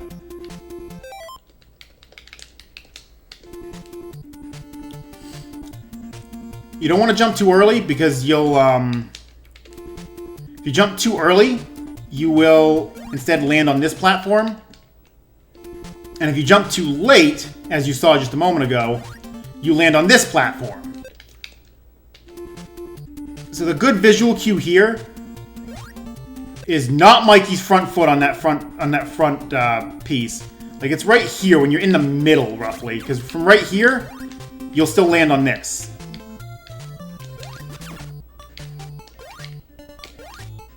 And if you're too far forward, you end up on this. What you want to... I just got a key drop. Good job, mate. So what you want to do is, for this jump, you want to have yourself centered over this little piece of the platform here. And that will pretty much guarantee you're going to bounce off the ceiling, and you'll come straight down between these two. Just like that.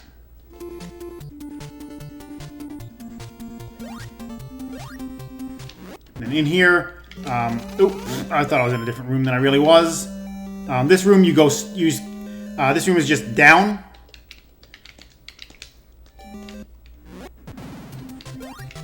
Don't do that. Don't jump under the platform like that, like I did. That's just me screwing around and being dumb. But for this room, doesn't matter which route you're doing. There is two strats for this.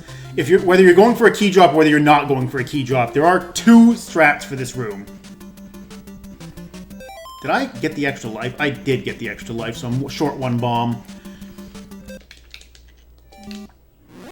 But regardless of which one you're doing, the first thing you're going to do when you come off this platform is you're going to yo-yo to kill this guy. That's going to save you half a bar of damage. Now, if you picked up the safety key and you're not going for a key drop, you're just going to do it like this. Just jump through those guys, take the hit.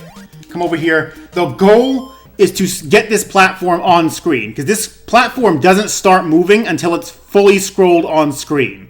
So the goal is just to get that platform on screen. Just tank all the damage you need to. You can't actually get all the way up here. Like, you can't jump out to the platform and then jump up here in one fell swoop. You can only do that if you have jumping shoes, which doesn't save enough time to justify going to get them.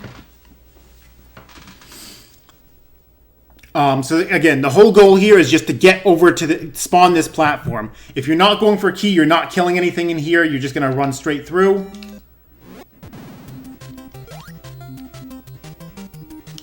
You just kill that one. You kill that one mini Fratelli there, just so you can not take the extra half bar of damage. Jump up here, climb up the ladder, just like that. However, if you are trying for a key drop and you didn't get it off the first set of enemies, you're gonna go for your second chance is in this room. What you're gonna do is you're gonna kill this guy like I did before. Drop your bomb. I dropped the bomb on this seam here because this pretty much guarantees you're gonna get both enemies with it. Now I should also mention, if you're running really low on health, like if you're actually in danger, like if you're sitting at like 1 bar of health, I would actually recommend dropping the bomb anyway and just eating the time loss. Because the next section you can take a fair amount of damage and it's mostly out of your control. Having 1 bar more or less guarantees you'll have enough to get through it, but any less than that is really dangerous. So if you're sitting on only 1 bar of health, I do recommend using a bomb here to kill those enemies and not take any extra damage and just save your 1 bar so you can make it to the next Goonie alive. I will say, dying in this game doesn't actually cost that much time. It's just, I mean, it's basically like I'll let this snake kill me here.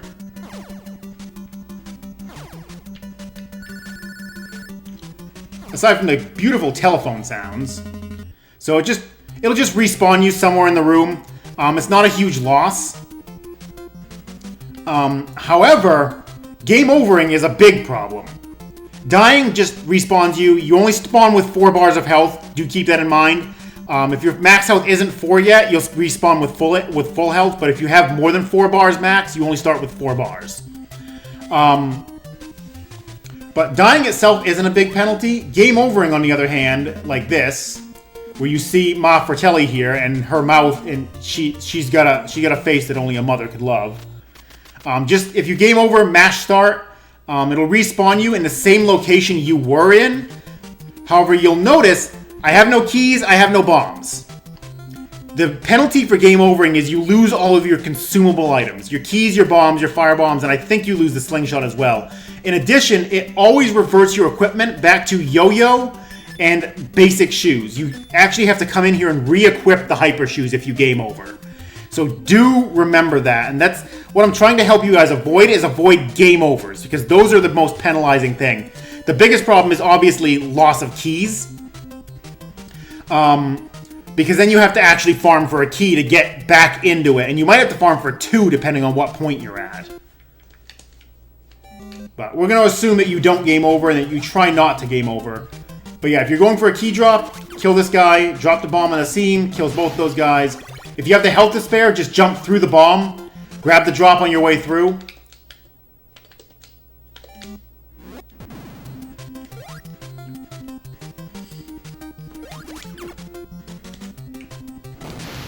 Ooh, I went early, but I got the key drop. You have to delay a little bit or you actually won't pick up the drop. Yeah, I went early again. But if you're fine with your health, just go ahead and feel free to damage boost through the bomb. Take the half bar of damage, grab the drop, and then just keep going. If you're low on health, just wait it out, grab whatever drops there, and then go from there. Ooh, hang on, I'm gonna reset this room. All right, so this room, if your energy looks good, if you're sitting on like 2 bars or more, don't worry about resetting the room or anything. You're just gonna come in, you're gonna come down here.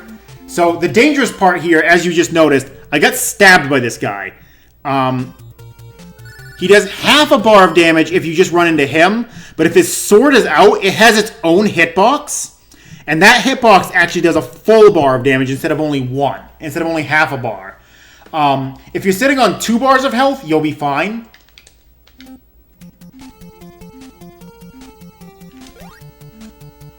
If you're sitting on 2 bars of health, it's fine. You just run through the room like this. You shouldn't take any. You should only end up taking a hit from him. And you're just going to come into this door here. However, if you're running really low on health, if you're only sitting on like 1 bar, or actually for that matter, 1.5 bars is actually the minimum. Like, you have to be over 1.5 bars to comfortably be able to go through this room with taking an extra hit. Because you have to always count on potentially getting stabbed by this guy. So if you're sitting at any less than, if you're sitting at 1.5 bars or less, what you're going to want to do is this instead. You're going to come into the room, jump up here, and you're going to climb up this ladder, and as soon as you go off screen, start holding down to come back down the ladder. The next screen won't even load, you'll just instantly come back through, but what this does is it despawns this knight. And it guarantees you're not going to take any hits coming through here. The only exception is even with doing that, you might still get the spider spawns up here. You might take a 1/4 bar of damage, which is fine. The only reason you climb up and down that ladder to despawn it is to get rid of this knight, because he does half a bar or a full bar, depending on whether he's charging or not. So yeah, one more time, I'll show that off. This time going up the ladder. Also, something I can't stress enough real quick, I'll just show it real quick. When you come up this ladder, don't hold left. Delay, just hold straight up coming off of it. When you get to the top, then hit left and jump at the same time. That will avoid you from accidentally walking off that ladder. Believe me, I've done it before. Ness 8-Bit Runner. No, I am not going to be doing any runs. I'm just doing the tutorial. That's the only thing I'm doing tonight. Just doing this for the... just doing this tutorial for those who are going to be doing the Big 20 race. But I am not anywhere near warmed up enough to do attempts of this, and I don't really have the interest in doing serious attempts of this game right now. But yeah, when coming off the top of this ladder, just hold up, then hit left and jump at the same time. That way you don't accidentally walk off it. Then go up this ladder, come straight back down. That despawns this knight. Again, if you have at least 1 3/4 or 2 bars of health, you're fine. Don't worry about doing that. Just deal with the knight. But that will despawn everything going up there, so you don't take any extra damage.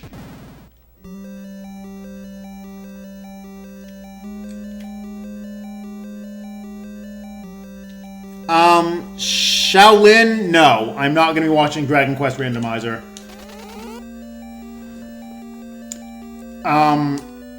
So yeah, in here, you're hitting the floor. This is one of the only rooms you'll be hitting the floor in. But it's basically same deal.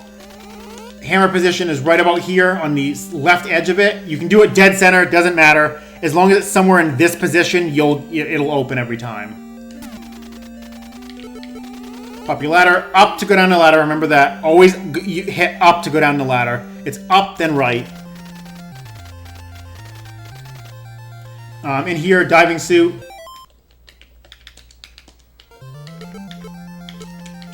And another underwater section. This looks scary, but it's really not. You have quite a bit of leeway before it actually counts you as dead off the bottom of the screen. You notice I'm getting like almost half my freaking torso off the screen, and it's not killing me. Like, you have to go way down for it to actually kill you. Lavos, yes. Just keep an eye on Discord. For right now, I'd like to get this tutorial done. For right now.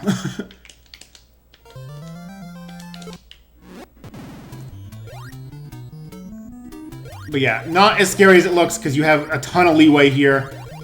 But the reason why you want extra health is because that lobster that just hit me, that lobster is almost always in the way. Like, you're almost guaranteed to take a hit from that lobster every single time. It's very rare that he gets out of the way. And up here, you're very likely to take a hit from the crab. Unless you jump over it by accident like I just did. But you're very likely going to come up here. Reset the room real quick.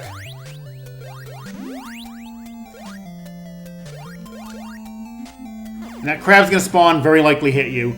So you always want to have at least half a bar. Always want to have at least 3/4 of a bar coming in here. And that's why it's so important in the attic to... It's so important in the attic to have at least 1 3/4 bars of health, or to despawn the knight. Those are your two options there. In here, right, and then just use a key. The Goonies right here. You get a free refill. You're up to 7 bars of health. You are pretty much fine for the rest of the game on health at this point. So you rescue him, left, use the diving suit again.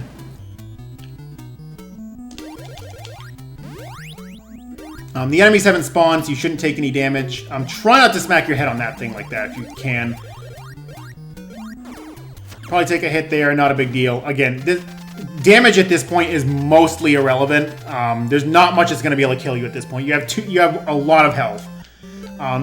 So from when you come to this door, you go left, ladder, up, down.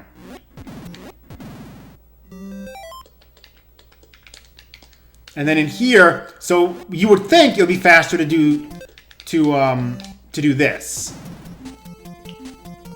and then come back this way. But I found it's actually about 0.2 seconds faster to do this instead. Sub-Zero not. So, as weird as that seems, as much as it would seem like it would be faster to jump off the other side, it's actually very slightly faster to climb down this ladder instead of jumping off of here and then coming back this way. By about, like I said, 0.2 of a frickin' second. Oh, I'm not supposed to climb. That ladder you're not supposed to climb down. That was me being stupid.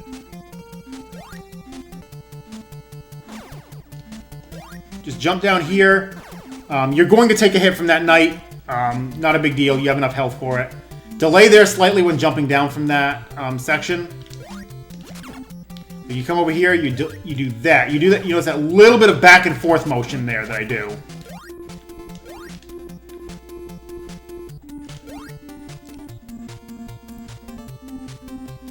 Ignore Nightbot with the spoilers thing. I forgot to shut that off. That's the way you do that. But you jump down. If you jump from here and you jump straight down, you'll end up in there. There is a frame. There's one frame where you can actually make it and actually make it off the shit. There is one frame. I forget where it is. That you'll actually make it down there, but it's just easier to just jump off, wiggle back and forth, and then come down like that.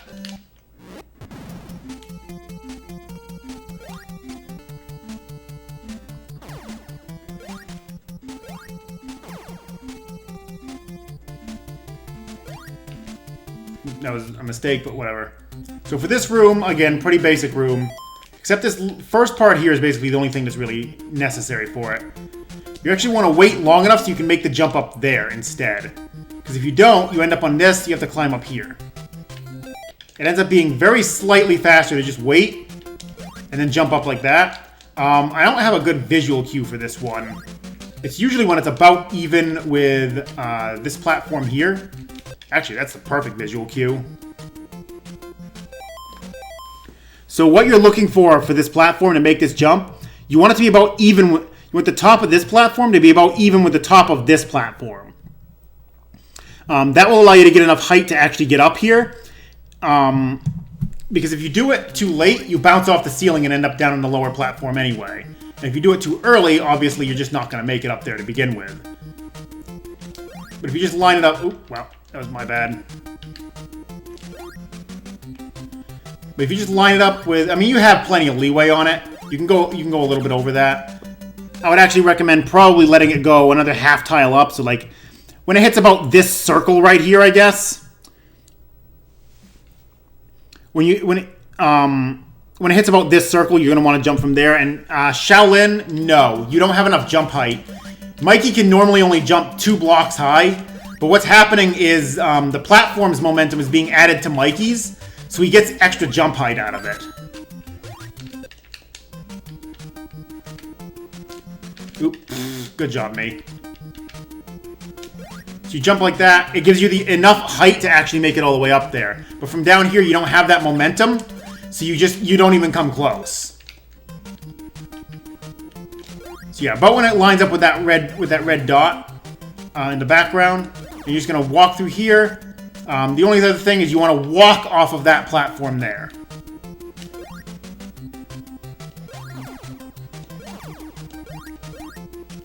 That way you don't end up smacking into the ceiling or running into that other fratelli up there. However, if you're going for a key drop and you didn't get the one up, like I did, if you're still going for a key drop and you didn't get it on the second attempt, this is your third attempt. You shouldn't have used the bomb getting the extra life, and unfortunately I do not have the extra bombs for this. So I'm actually going to kill a few things to get that bomb to spawn. Spawns? There we go.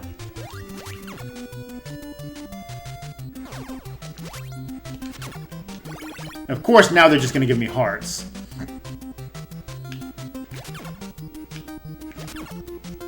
Key? Hello? Can I get a bomb, please? I actually need the bomb to show this off.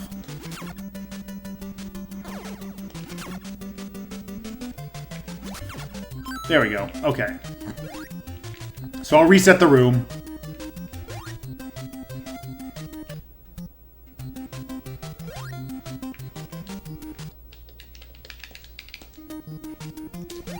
So this is how you're going to do it here. You yo-yo that guy, you walk up, oh, and I dropped the bomb at the wrong time.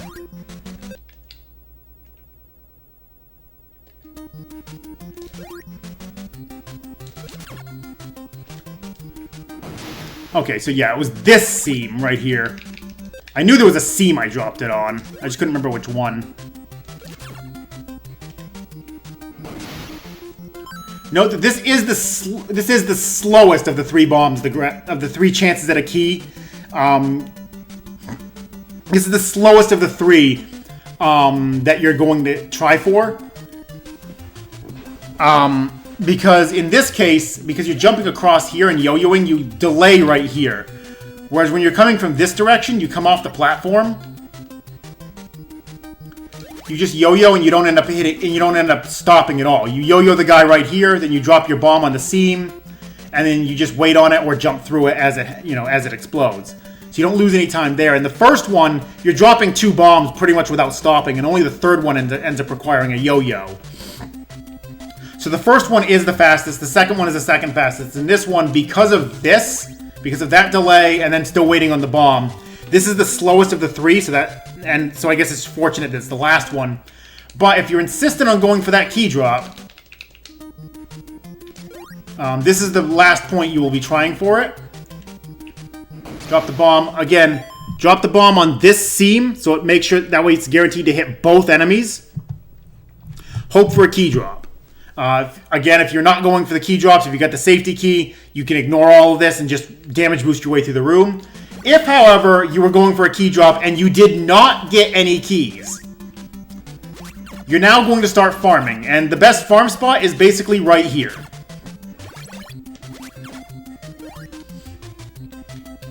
You can get some of these fratellis to spawn, but ideally you're just for the most part you're just going to be killing these snakes.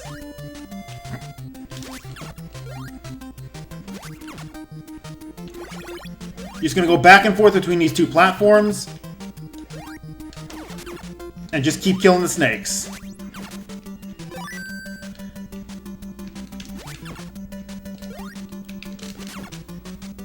I'm expecting like 20 keys right now because I don't actually need them. But this is probably your best option for farming these.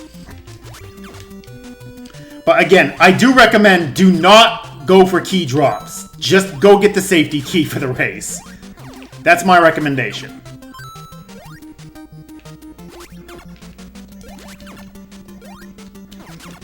Because getting key drops is stupid, and it's not a 1 in 4 chance. I'm pretty convinced it's not 1 in 4.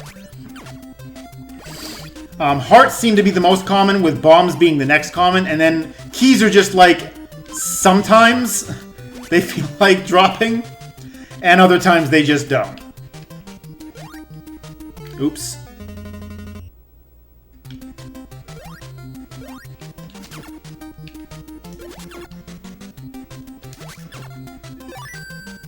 We'll leave on that key, because it's giving me more than it should be. But yeah, if you don't get it on any of the first 3 attempts, you will farm those snakes until you get it. That's pretty much it.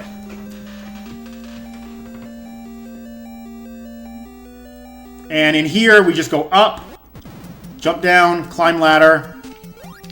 Don't be stupid and do that. This one you have to actually move slightly to the left before it'll let you jump out into the opening. Oop, I forgot it put me back there. But since I have enough keys, I'm not going to bother doing any of this stuff here.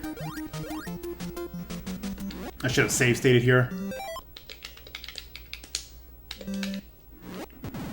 But yeah, you have to move slightly left before you can jump up like that. If you just jump straight from the top of the ladder, you'll smack your head on the ceiling. So you just need to make sure you move a little bit left before making that jump.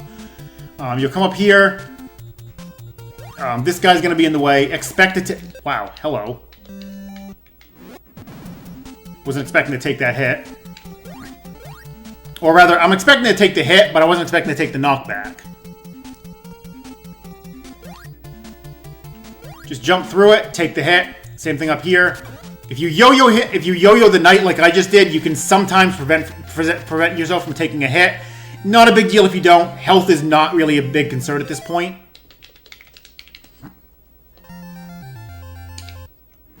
You go down through that room to get out of it. Don't really need to do that. Hello, dragons. I don't recommend trying to do this, because if you screw it up, you end up dying for it. You're best just waiting for the platform real quick. The only reason I do it is because it gets the screen scrolling a little bit sooner, and I can get that platform to spawn very, very slightly sooner. But I recommend just doing this. Just wait a moment, and you can jump straight up. Jump out. Now, the reason why I do this jump here... The reason why I do this little jump right here is to spawn that platform. If I just stand on it, you have to walk way to the edge. And that's actually kind of risky, because if you overshoot it, obviously that happens. You just fall into the pit. So just wait for the platform a little bit, jump out to it, do a jump like that, and then jump back with it. You're jumping out to that, and then you're just damage boosting through these dragons.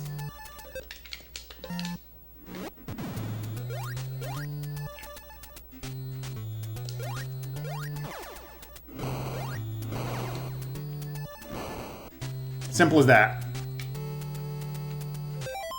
The 2 bars of damage you're going to take, don't worry about it. Like I said, you should have plenty of health for this section. Climb down here. you want to jump off the very edge of that platform after you get onto it. You jump immediately, walk, and then jump at the edge of the platform. If you jump too soon, you won't make it up there. And you don't want to delay by too much because you'll overshoot the platform or land at the very edge and won't have enough time to jump off of it. Just jump immediately, walk, and then jump. Okay, so right here, you jump from the vine. I know that's... Actually, no. It wasn't the vine. I think it was the block after it. Yeah, you jump from the block after the vine. You don't want to jump too late, because you can't make the jump all the way to the other side. If you wait as late as possible and then jump it, you'll end up doing that instead. I mean, you'll still end up hitting the platform. It's like you'll still end up hitting the platform, but doing it from there. So let me get the visual cue set up here.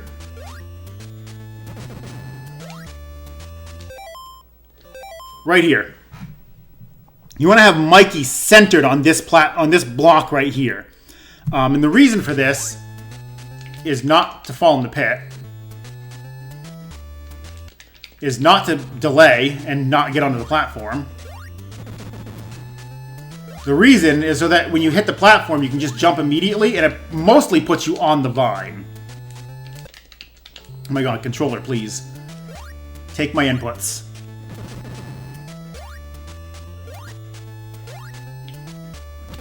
But yeah, just like that. The idea is you're putting yourself directly on top of this vine when you land. And the big reason for that is because you see these fireballs spawning right now. You notice how one of them is now completely on the vine. And by doing that, you're going to land... You're going to be in the air. So in case a fireball is right there, you can actually just land with... You'll land where the vine is, and you won't take any knockback from it. That's like the whole reason for doing it this way.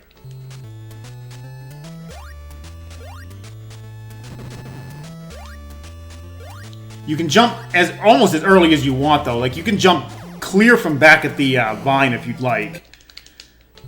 You have a ton of leeway on this jump.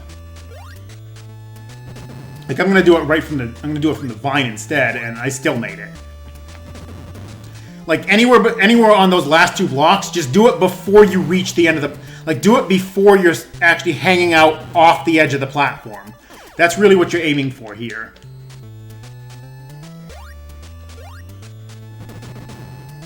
Just anywhere in this vicinity is fine. You'll take a hit from that dragon. There's no way around that. Just deal with it. Come in the door. You're gonna bash the ceiling open. Ladder up. Burn a key. Here's your last Goonie. This is all 6 Goonies. You now have 8 full bars of health, and you got a health refill. That's why I said health was not a concern here. You shouldn't overall be taking enough damage for it to be a problem. You should have more than enough to get from Goonie number 7 to Goonie number 8 without dying on 7 bars of health. And then you get this refill here, and you are set for the rest of the game. So from here, it's up, and then it's just going to be down to get out. You jump off this. You walk off that platform. And then it's just as simple as that. Jump out to the platform, walk off of it onto that, and then just jump over to each one. And then get onto the vine and hope you don't accidentally take knockback. Unfortunately, there's not really a lot you can do about that. There's likely going to be a fire or a dragon sitting right there, and there is not very much you can do about it. And sometimes, because of the way hitboxes and stuff works, sometimes you won't take the damage until the frame you hit the ground, and you'll take the knockback and just wind up in the pit. Nothing you can do about that. You just kind of deal with it. Nice shot! Fireball. Wow, that was a good shot. So yeah, just out to the vine. These rooms are very straightforward. You're going to take a little bit of damage in them. The visual cue for jumping off of these moving platforms in both this room and the next one is 3 lines down. You notice there's like these tiles in the black background here. So you go 1, 2, 3 lines down. When it lines up, you can make it. You can make the jump. I should have probably made an extra save state.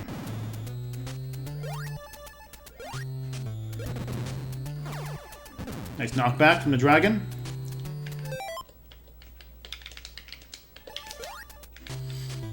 So from right here, you make it up. Actually, wow, that was way early. It was 4. Oh, it was 4 in this room. I thought it was 3. Huh. Not sure why that's giving me a 4, but whatever. Don't underjump it, though, because if you do it too early, you smack into the side of the platform and you'll kill your momentum, and then the spider will probably knock you off the edge. Wait just a little bit after you damage boost through the spider. It's the exact same thing in this room. So about 3.5 tiles down, and rather than 3. And then this room you can just do this. Just hold right and then jump.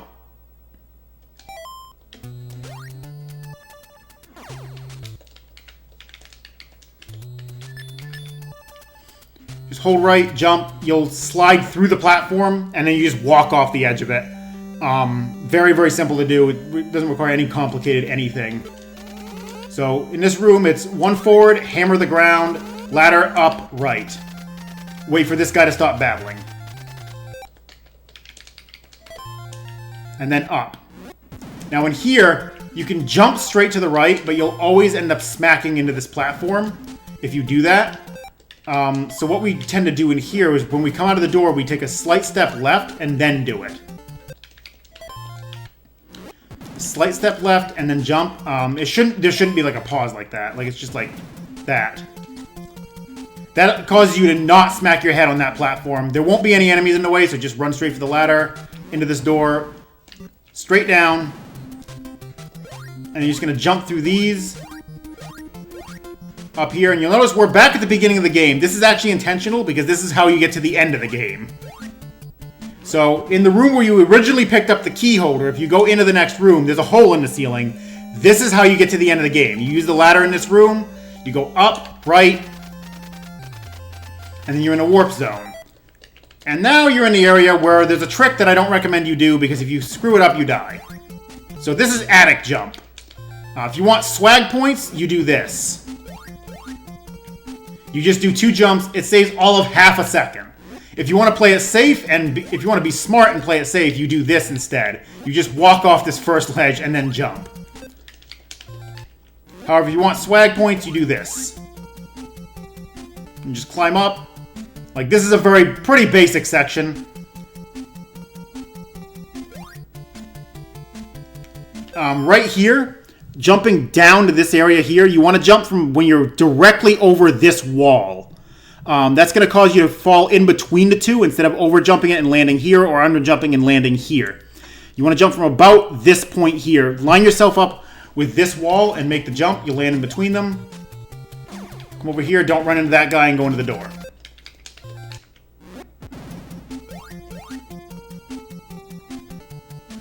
Also note, this guy here can sometimes charge very early, and he'll hit you as you're going to get on the ladder. Sometimes he'll do it very early, and you suffer knockback from it. Other times he'll hit you while you're on the ladder. The damage isn't the problem, it's the knockback, basically, because it costs you a little bit of time, obviously. But yeah, just come up here, up the ladder, line up with this thing, jump. If that snake spawns, jump as soon as you hit the ground.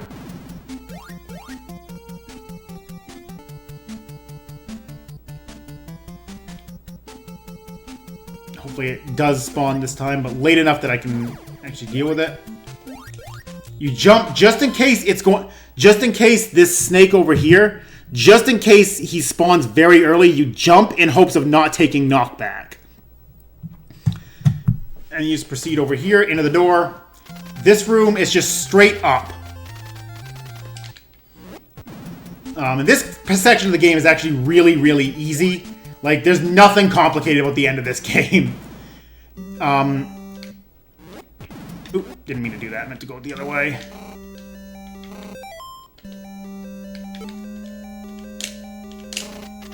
Okay, it was hammer.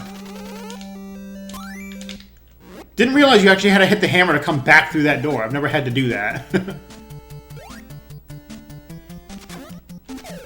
Not used to going backwards on this route.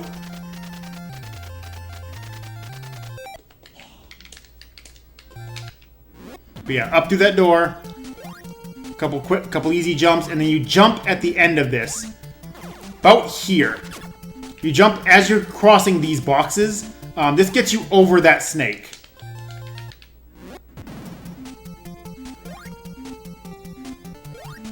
So just get to those boxes, jump. Well, it doesn't get you over it. You take the damage, but you don't suffer any knockback. That's what you're trying to avoid. You're just jumping so you don't take any knockback from it. And then from there, you're in a dark room. Just go straight down. Walk over, jump. I should have made another save state. I should keep making those damn save states.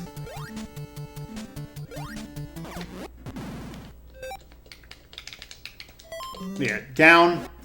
You would line up with about this seam, and that's where you jump from.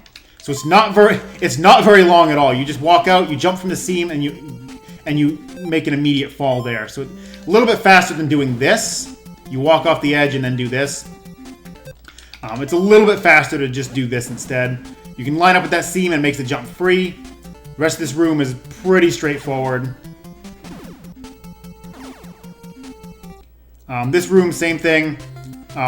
For lining this one up, you want to be centered on this block when you start to jump. If you do it any earlier, you're going to hit here. I mean, later is fine. It doesn't matter how late you do it. But we're just going for, like, you're trying to be, like, efficient. See, I jumped a little bit too early there, smacked the edge of the platform, lost some time for it. Hopefully that spider at the end there spawns late so you don't end up taking knockback when you hit the ground. Again, line yourself up with that one block and then jump straight down, and it's just straight down here. Like, this is a very straightforward section of the game, despite being at the very end. Up here, up here. I'm going to reload state one more time. So there is one thing I want to show off in that room, namely based on that bat's position.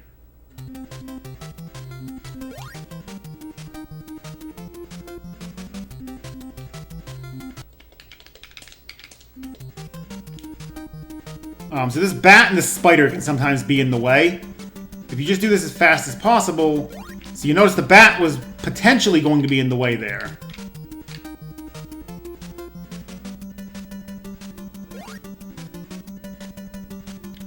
Yeah, so you want to make sure you're jumping through this section. Just in case they get in the way. If the spider moves too far left, you jump. It's a very short jump, but it'll prevent you from taking any knockback. And then the upper section... upper section, again, pretty basic, but the bat's gonna follow you. That's the big thing here. If the bat can follow you and sometimes charge at you over here instead, so you need to be ready in case it charges over in this section, or potentially over in this section. You need to be ready to jump in case it does that. That way you don't take any knockback. Then this room, you go left. This is a dark room, but you use a hammer here. You're gonna hit the usual spot. There's no visual cue for it, obviously, because it's black. You just have to get a feel for where to smack with it. Put the hammer in the correct position. Door will appear as any other point in the run, and then up. And then same deal here. It's just follow these ladders. The biggest thing at this point is that this snake right here will spawn and then sometimes turn around and immediately go right. See, like that. Exactly like that. So what you always want to do is when you jump up to this platform, because the snake is always going to be like right in front of you right here. Actually, I'll reload the room so I can show it a little better.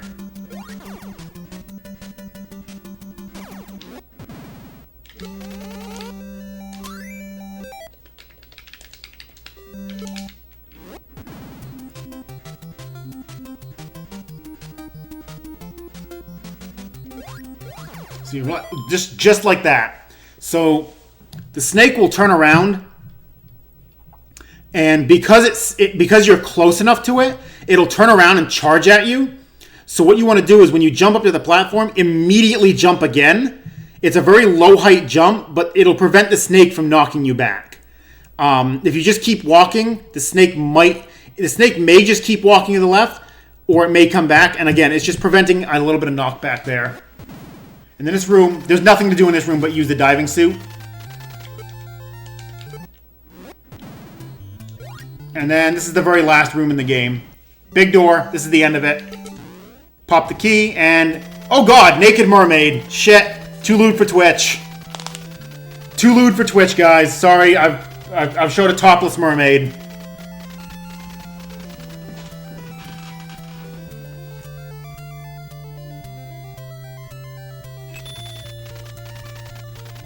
Sorry, this I won't be able to highlight this tutorial due to unfortunate nudeless.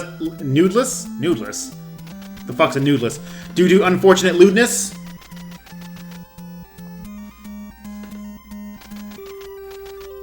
Naked mermaid, too hot for Twitch. But yeah, that is Goonies 2 in a nutshell. What I'm going to do real quick. I was going to actually, like, do a run, but I think it's going to be easier to just watch one, because I don't feel like actually doing a run, because I'm lazy. So what I'm going to do, I'm going to turn Amarek off. And real quick, I'm going to pop, where is it? There it is. That. Okay, so I have a video of my PB, and I'm just going to try to commentate it a little bit while it's going and just point things out. This is just how I'm going to end it real quick. So, there's the reset. I think I'll give it to a little... I'm going to mute it so you don't have to listen to me talking.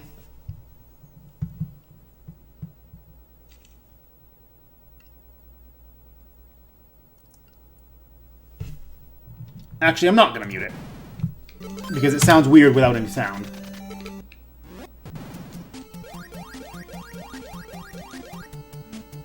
So this is a video of my 1525 run.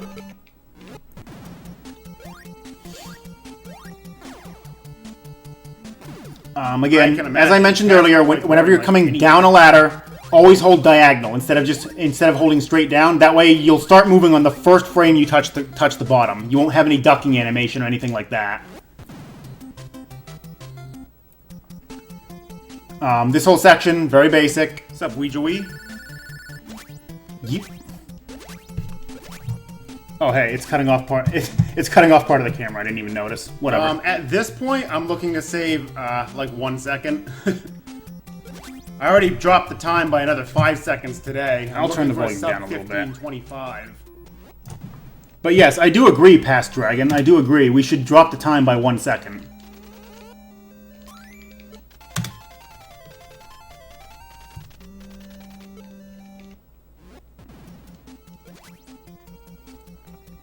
Again, never walk off of ledges except in very specific circumstances, because you lose all of your momentum.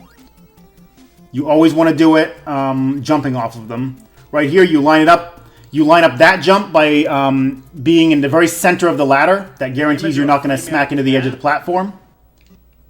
Like, I guess, as long as it's not like loot or anything. I don't know what I'm talking about. I don't know what Past Dragon's talking about. I don't know, just the way you worded that makes it sound a little weird. I mean, if it's just a cute cat picture, then fine. Then that's perfectly fine. It's just the way you worded it makes it sound a little weird. More or less, Poexel. Not so much Bop DW, but get you through Big 20 without you losing a ton of time. 15:25, so... Not quite my goal, but close. So, don't do this Death Warp, and don't do these jumps right here. I didn't explain the setup on purpose, just so people won't go after it. Don't do that first Death Warp. Don't do those stupid jumps. Do this Death Warp to get a health refill. You'll still have 1 extra life to play with in case something unfortunate happens. But you don't do both of them because you don't want a game over. Ooh, bomb skip. Also, don't do bomb skip, because that if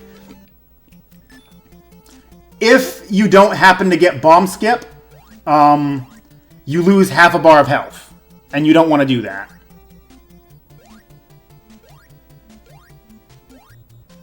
This section, again, the positioning after jumping over the middle section of it is the 4th rung. You line Mikey's front foot up with it. Then you just keep jumping, and you should be able to get over the Fratelli as long as you yo-yo him. For this, jump over him. Do not damage boost through that skeleton. Ignore that. Just wait for him to jump over you. Eat the half second for it, just so you can walk into the green caves with full health.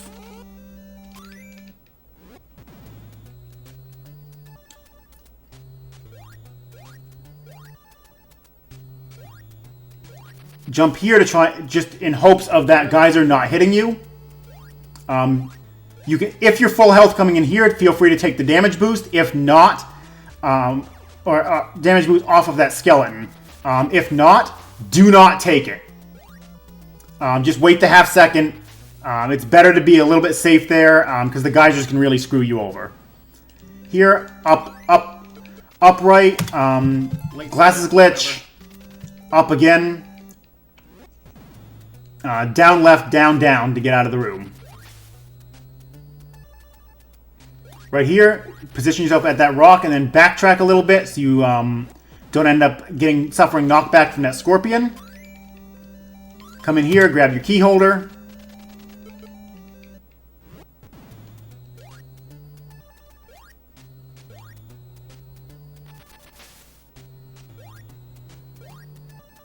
Delay a little bit on that second jump so you don't end up landing too early.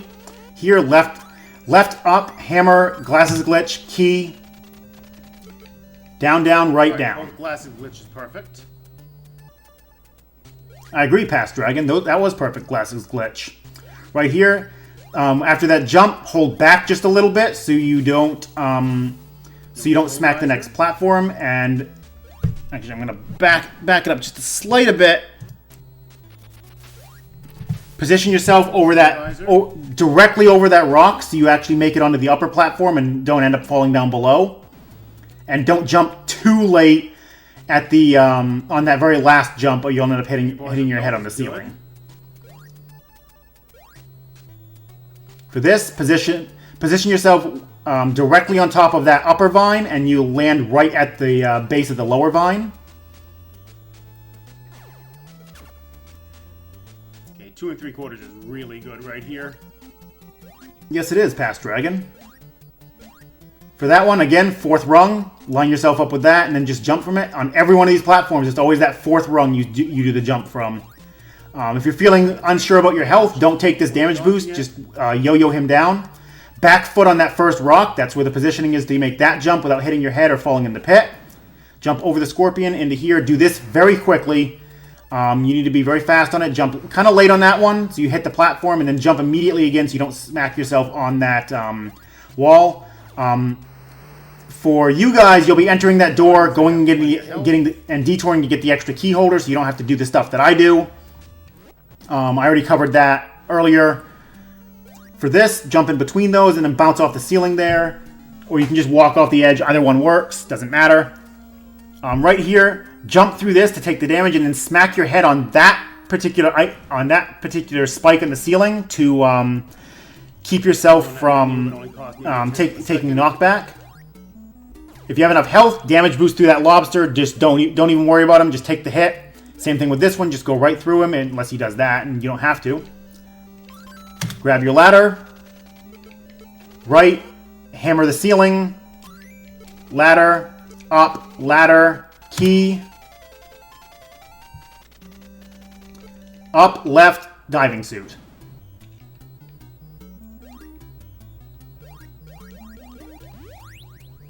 And then you're just going to be backtracking a little bit here. And then it's right, down, down to get out of that room. Bottom path here is pretty basic. Bounce off of that spike, and then jump through the Eskimo so you don't take any knockback. Key Luck Part 1 coming up. Jump when you land on that platform so you don't hit the Eskimo. Up to get out of that room. Delay for that platform. If you're going for key luck, you bomb that scorpion. Otherwise, just keep going. Delay on the second platform over the Fratelli. Bad luck on the snake. Snake spawned early there, so I couldn't get the bomb to hit it. part. Backup was the scorpion. I got the spider at the top and then the scorpion. Otherwise, I would have just dropped the bomb on the snake right down to get through that room. Smack your head off the spike. And just take the intentional damage right there to get to the end of that. Without running into the Eskimo. Right hammer up to get to the Goonie. And then down, left, down to get out of the room.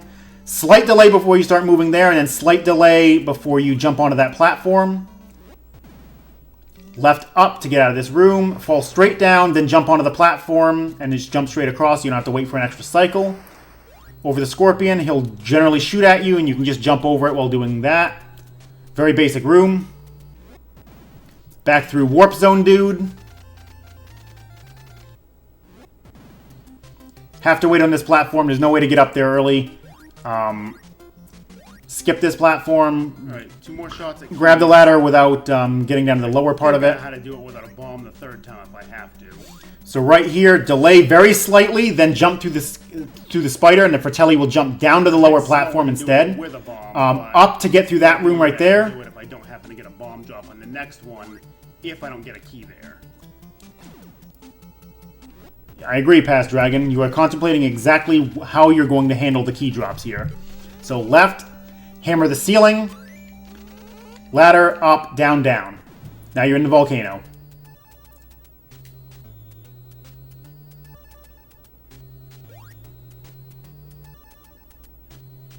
Get down here. I usually wait over to the right just to help try and deal with the fireballs. Slight delay there. Slight delay before the dragon. Slight delay there again. You move backwards just a little bit to avoid taking that, just so you can make it clear over the dragon without taking a hit. This part, you don't even stop. You just run to the edge of the platform. Wow, I took the hit. I took a bad hit from the back. But you just keep running and just jump over the dragon so you don't take the full bar of damage. This section, this skeleton here will always move backwards at the start, so you don't have to worry about ever taking a hit there. Don't jump too late or too early here. Position yourself directly over that last little tile. Down to get out of that room. And here, if you're going for the key drop, this is exactly what you do. We got a key. Or I meant second chance at a key. Alright. We got a shot. If you're really low on health, if you're at 1.5 or less, go up this ladder and back down to despawn this knight, just so you don't end up taking too much damage.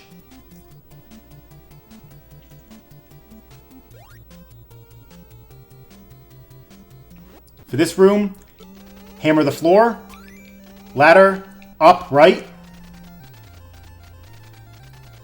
diving suit. Remember that you can hang very far off the bottom of the screen before it actually counts you as dead. Hopefully you have at least 3/4 of a bar of health just so you can tank potentially 2 hits. Those 2 right there. For this room, right, key, rescue Goonie number 7. Not left, sure where that diving time suit. loss came from. Oh, probably bad key lock. Or just having to do it at all, because I didn't have to do that in the last run. Maybe? I don't know, actually. I don't know what I'm talking about right now. Past Dragon is confused. Left, ladder, up, down. Not really sure. I'm not sure where that... Climb down this ladder instead of jumping off because it's like 0.2 seconds faster. Bad luck there with the spawns and the lag. Jump through the spiders if they're in the way. Try not to suffer any knockbacks if you don't have to. If you're trying for a key still, this is the last point where you'll be doing it. You yo-yo this guy and then place a bomb on that seam that I just walked over. Bad luck with that skeleton following me, too. Make sure you step very slightly to the left before jumping from that ladder or you'll smack your head on the ceiling. Time loss came from.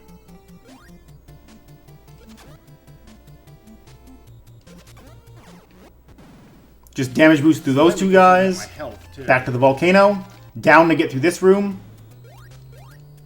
Don't be an idiot and do that like I just did because you might die for it. Just damage boost through these dragons.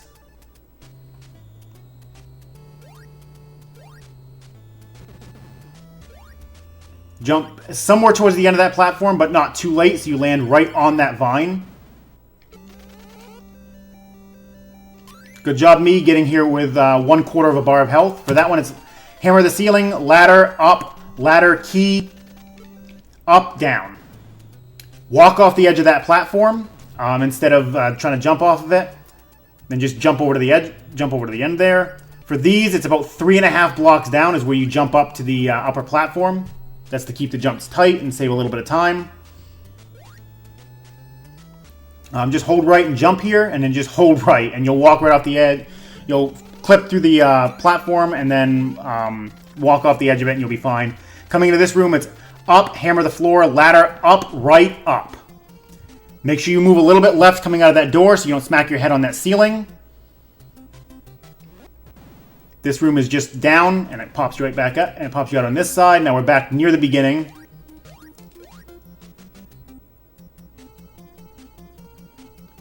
Okay, all that really stands between us is attic jump. For this room, it's up, ladder, up, right, down. Don't be an idiot and do attic jump like this. Get attic jump, legit run. Although Past Dragon is correct, attic jump is required for legit runs.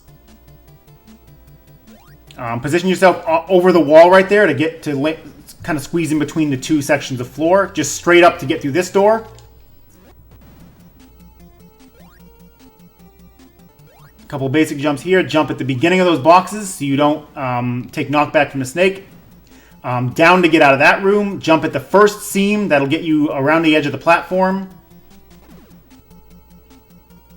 Yep, knew I was going to take that. No way around it. Hope the enemies don't troll you and give you knockback in that upper room. Second to last block, position directly over it to get off the edge there. Close as fuck. I got hosted apparently. Hosted in the video, not the in host, but I not don't in have time current to look screen. over right now. That section, make sure to jump in case the bat or spider's in the way. In that last section of rooms there, it's left, hammer the door, and then up. Right there, make sure to jump to get by that snake in case he decides to turn around. Diving suit, and then to end the run, key. Really? And that's it. Really? And I was disappointed that it wasn't sub 1525, but that's not relevant right now. Either way, that was Goonies 2. That I hope that's helpful to anybody doing the Big 20 race as to just ways to get through this consistently, ways to save little bits of time here and there. Hopefully some of my visual cues work just fine for you guys. Just hoping that overall this is very helpful and that you guys can use it going into the Big 20. But I didn't have anything else going on tonight. I just planned on doing this stream